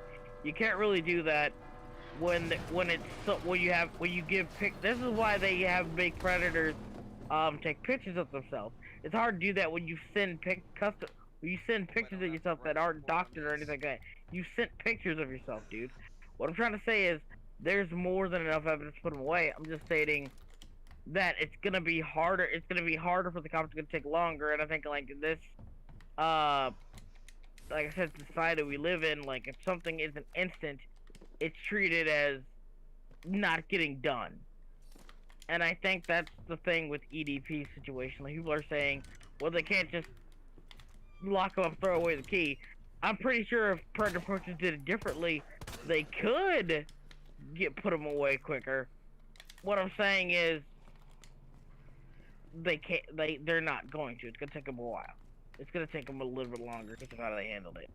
But there's definitely a lot of stuff there that can put them away, no problem, for a while, a good while.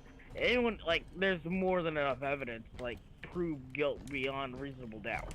What I'm saying, and I think, like, if predator poachers handled it differently, he could, you know, get snappier response to that shit. But like I said, it's just it's gonna take a bit longer. It's gonna be a bit harder for the cops. I want to see where, oh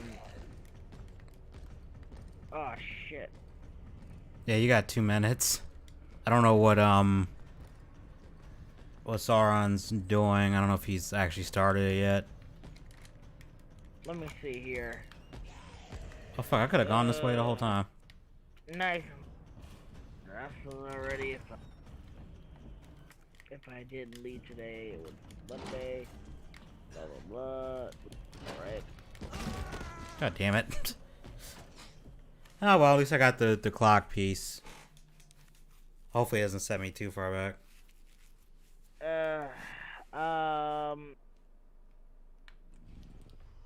Okay, send me back here. Yeah, I'm gonna go.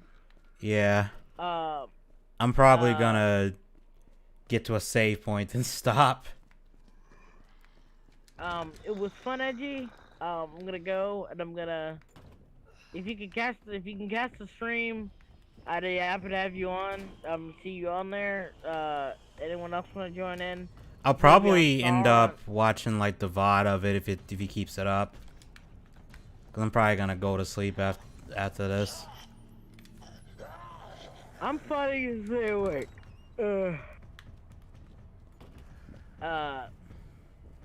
Hopefully, like, a heated debate will reinvigorate me.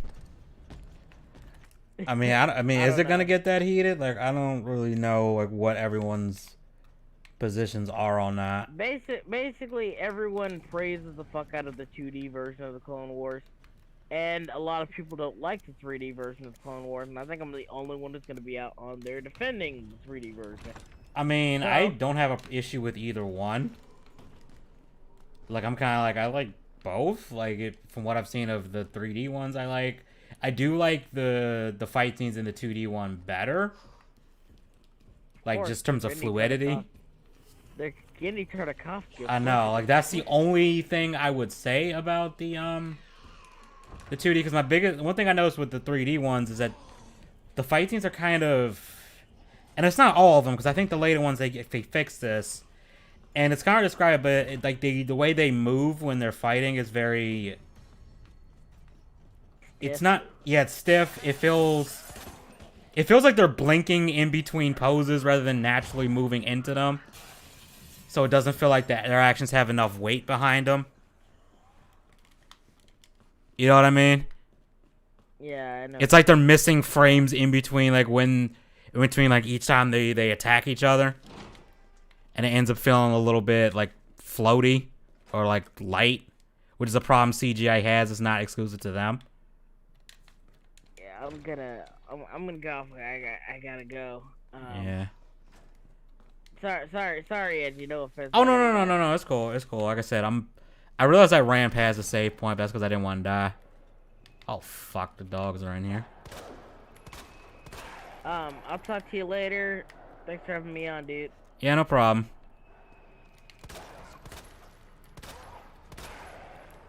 I just hope I got enough ammo to kill these fucking things.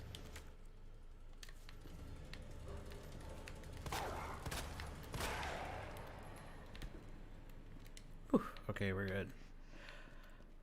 Alright, that was Slim. I'm almost, wait a minute.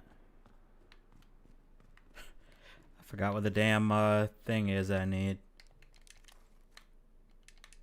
Oh, wait, I fucked up. I gotta go back anyway. I forgot one of the pieces. Forgot one of the fucking pieces. Alright. Hold on, we gotta go back. Leon's got a limp. Probably gonna die on the way back up there, but I don't really have a choice at this point. I do have a knife, so I can at least tank one hit. If I got to, which I really hope I don't have to. Yep, okay, we're good. I'm gonna dump this in here. I'm gonna dump these. Because, I don't feel like solving those right now. I'm gonna grab this.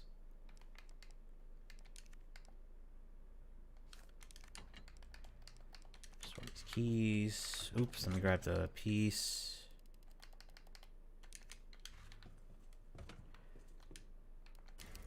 Fuck, I didn't want to do that. I did not want to do that.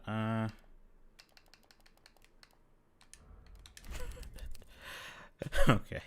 Alright, I just gotta run like hell.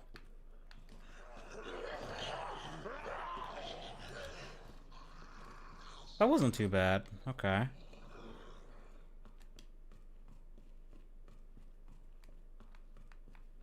Alright, I think I'll just get to when we, I think I'll just go to when we get the key card thing. We need to get the fuck out of here. I think that's where. I think I'll do that, get to a save then I'll wrap up the stream.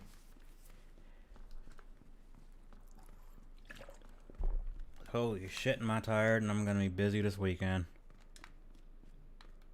Oh, actually, kind of.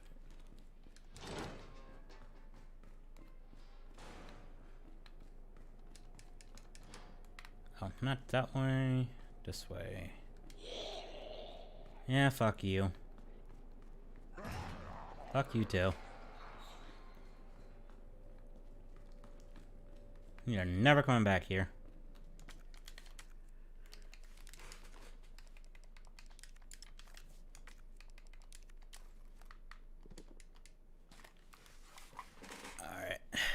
go. Electronic part. Slap this in here. Can I solve this with barely any sleep? Let's see. No. No.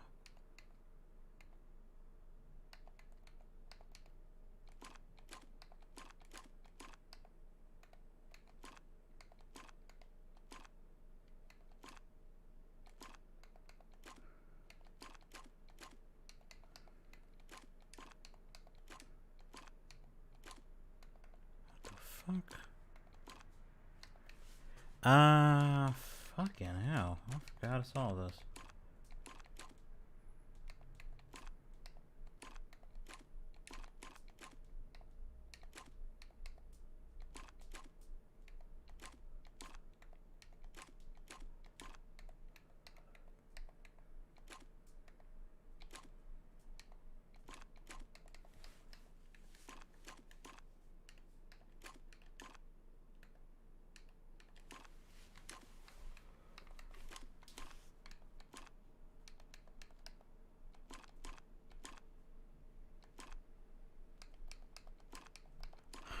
Oh, come on, really?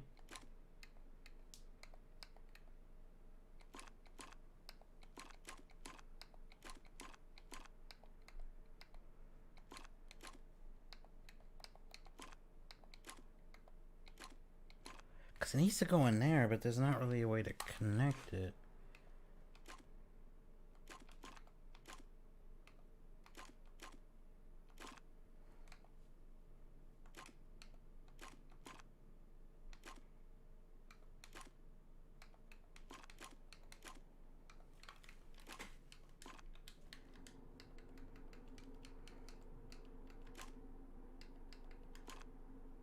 Swear to God, I always have a problem with these.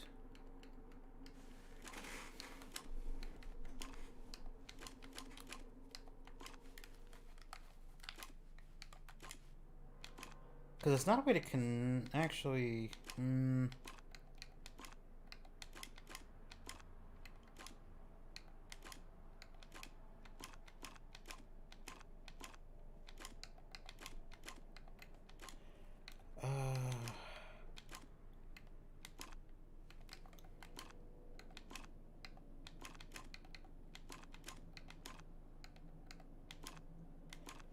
Yeah, I'm fucking this up. I am fucking this up, and I am not.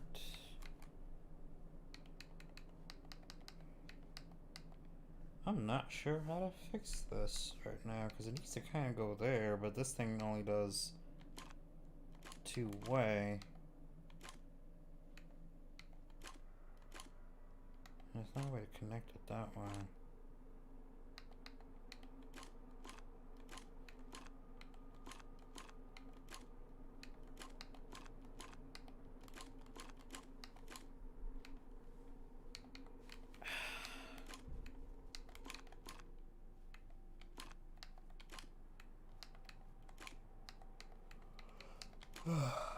Okay, how the hell?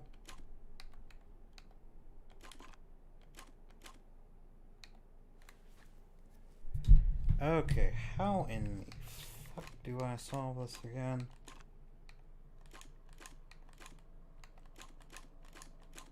God fucking damn it.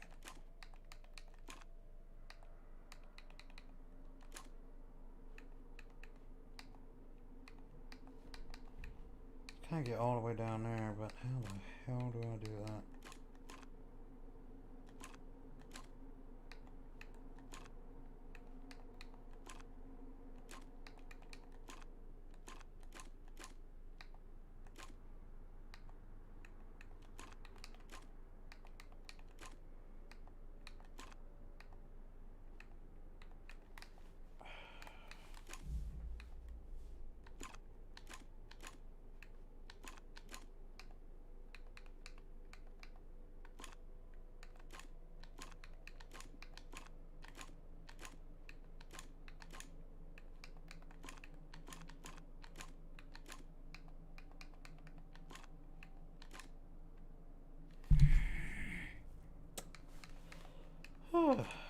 We might have to come back to this later.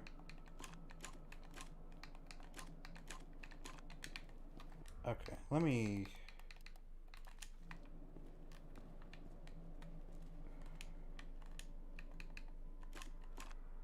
Because that clearly needs to be like that, because otherwise. Yeah, there's no way for that to connect there. That can go like that, but. There's no good way to connect that.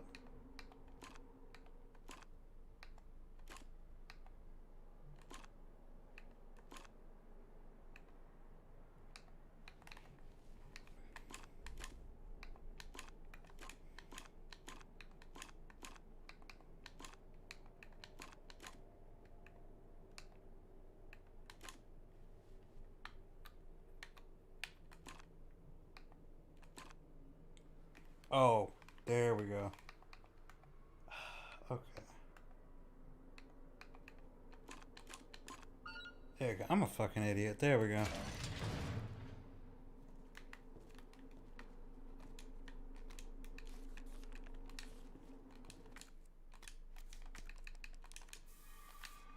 Needed that. Okay, let's grab the key.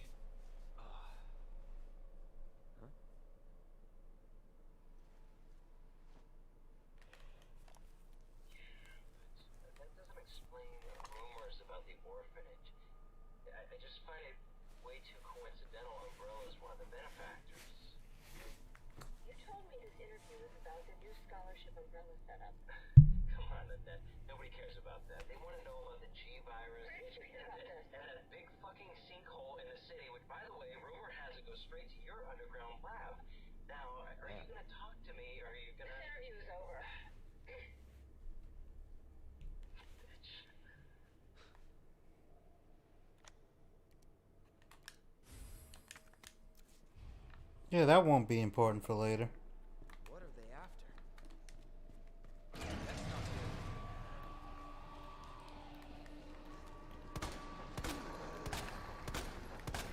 Yeah, that's not good considering I don't have a grenade for this.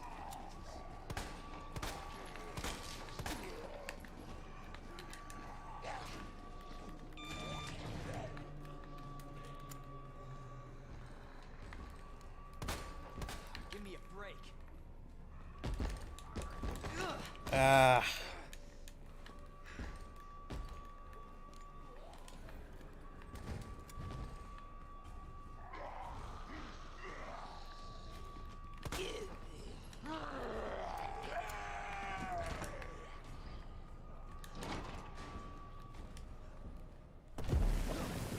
Alright, well, we got past that part.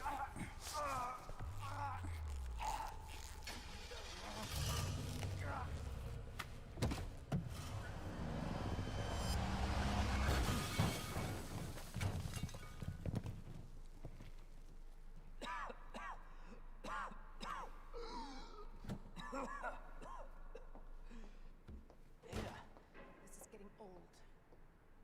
Saving your ass, that's twice. I didn't realize you were keeping score. Look, this isn't a game. Nothing dies down here. I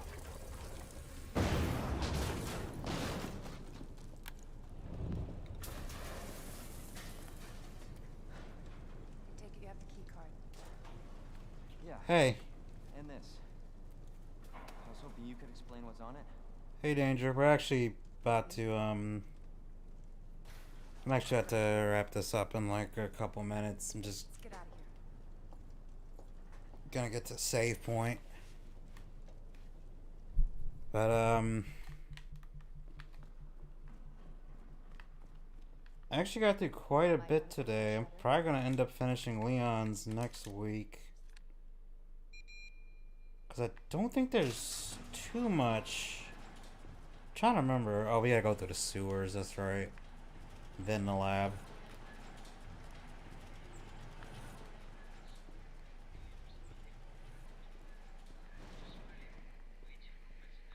And obligatory walking scene.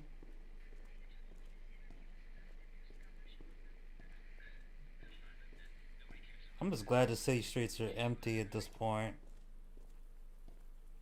As opposed to when you're here in Resident Evil 3 Remake where it's just That's the intel you needed? a shitload of them. No. Ben didn't come through. Well, what exactly are you looking for? More info on the people responsible for this mess. What about you? Trying to save the world? Yeah, well, someone's got to get word to the authorities. We need reinforcements to save the city. Oh wait, I forgot we gotta go in the gun shop.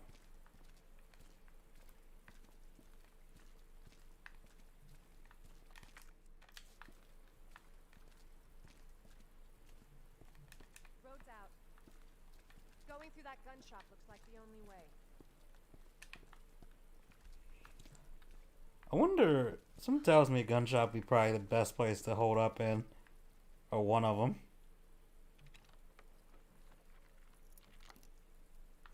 I would say a supermarket, but the problem is it's pretty big. What a mess. Which means zombies can hide in there. And shotgun upgrade, which I don't have ammo for.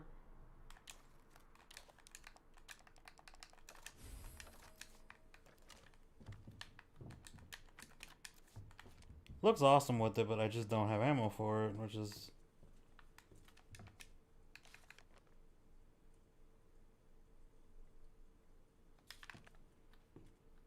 And there's a note for Joe, who is not... we won't see in this game. Is there anything else in here? I think that's it. I'm not gonna hurt you. I said don't move. I'm just passing through. Hey, Kendo. I ask you to lower that weapon. I tell you what, you're gonna turn around and go right back out the way you came in. I think your daughter needs help, sir. Don't tell me how to deal with my daughter. Drop it. No! Wait! Step aside. We need to terminate her before she turns. Terminate. It's my fucking daughter. Not for long, she's not. Peter. Just let them be. Emma? Sweetheart, I told you to stay put. Daddy. Daddy's here. Okay. Okay? Those fucking things outside. What they did to us. You're a cop. You're supposed to know something. How did this happen? Huh? She was our sweet little angel. Mommy.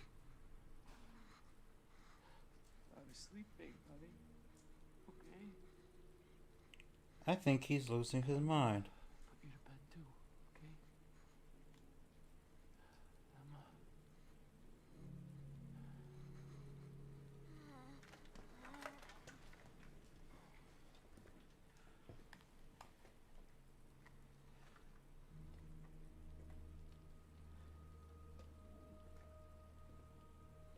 Just go.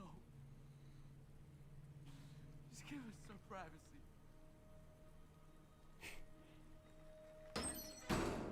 I mean, we would have left you alone if you didn't put a gun at us, but whatever. You know, it's one thing to keep the truth from me, but why him?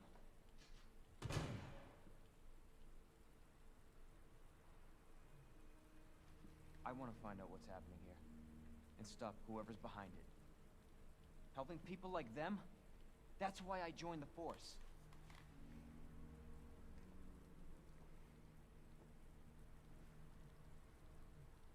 My mission is to take down Umbrella's entire operation. We may not make it out. Whatever it takes to save this city. Count me in. Leon, I think the city's beyond saving at this point, man. I'm just saying.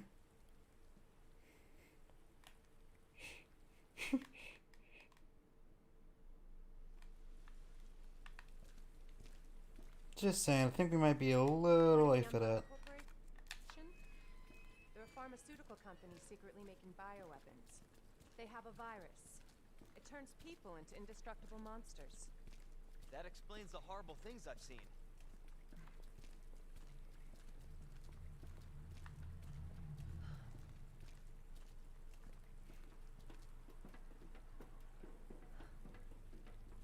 That's why I'm looking for Annette Birkin. She's the one at Umbrella responsible for unleashing the virus. I'm going to bring her down. Technically, she didn't unleash the virus, but I mean, she helped make one of these things, which is not good.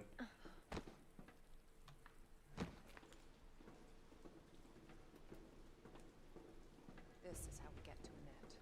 Based on what you've said, the sewer seems fitting. Well said. After you. Gee, thanks.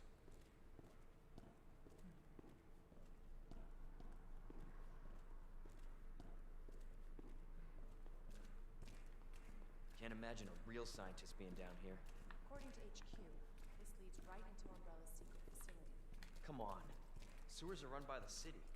How could they have a facility without the authorities knowing? Welcome to corporate America. Umbrella's controlled Raccoon City for years. Yeah, she's not wrong. And let's be honest, if you're gonna hide a underground laboratory with dangerous experiments underground, under the sewers, probably a good place to hide it, and That an earthquake? that's not good. Sure as hell hope so. Oh, what? What? This pissed you off? What the hell? Yeah, I'm kind of disappointed they didn't make this a boss fight. Because it's very blinking, you miss it. And I was going to stop the stream here, but you know what? Fuck it. Let's just get... That'd be a lame place to end it. Let's just get through the gator part first. Because, yeah, this part was really disappointing. This could have been an awesome little boss fight, but they did this way. It's like in Dead Space 2 with the, what's it called? Again? The Tormentor thing that you fight, and it's giant. It's a giant fucking QTE event. No chance. And it's the most awesome looking monster in the game. And it's a fucking QTE. I was hoping the thing would show up again, but it never Sure does. this is the right way? Unfortunately, I don't know if they ran out of development time for this part or what. They just had to make it like this.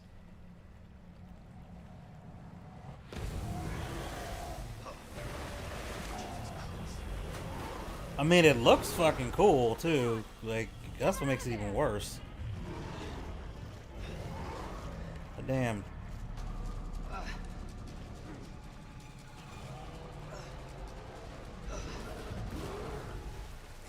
Holy shit!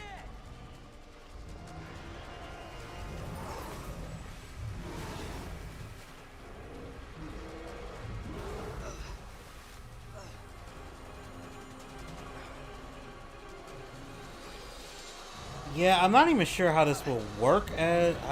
Well, let me not say that.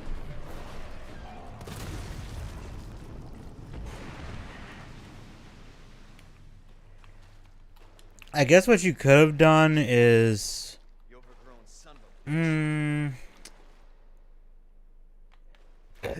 a I'm trying to think how you could do it in a fight that'd be interesting. Because if it's just, because it's not like you could do the whole hiding in the water thing and coming up and attacking you. Because that's what I would do. But the problem is it's too big for that. just get up here. So, and even the original, it was kind of. Can't say I didn't warn you. What was it was. I think it was said the virus turned people into monsters, not reptiles. maybe room by room. Yeah, maybe if it's like attacking, like it's chasing you through like rooms, and you like have moments where you stop and shoot at it. That could have been something. You just had to avoid it. Maybe that could work. That could be a better. That could work. I just wish it wasn't just the QTE. Like the QTE part would have been fine. To who? Our military? Somebody else's? They don't sell the monster. Oh yeah, like yeah, that could have worked. Like they do it, like you're like trying to avoid it, and you're locking down rooms, and at the end you could have it be the chase at the very end, and have it like. And I mean, the way it ends is fine with the biting thing, and you shoot it, and it blows up, and it kills it. That was cool, but like a fight would have been better. some kind of fight with it. But I'm actually gonna wrap the stream up here because I'm fighting to stay awake right now. So we'll pick up the sewer bit next time. This is gonna be a nightmare. Just because I'm hurting for ammo, with the exception of this infinite handgun thing, which I really hate using because it's just feels kind of cheap, but I also don't want to get stuck on here. So yeah, Slim is actually gonna be. The stream should be well on its way by now. He's on a stream with another friend of the channel who starting his like podcast thing. They're debating. Yeah, the next stream should be next Friday unless something happens, or else I'm just really out of it next Friday, which hopefully I won't be. But yeah, it should be next Friday. And we'll try wrapping this game up because I think I can get through this in one more stream because it's what I've been going for 3 hours now. Yeah, just about.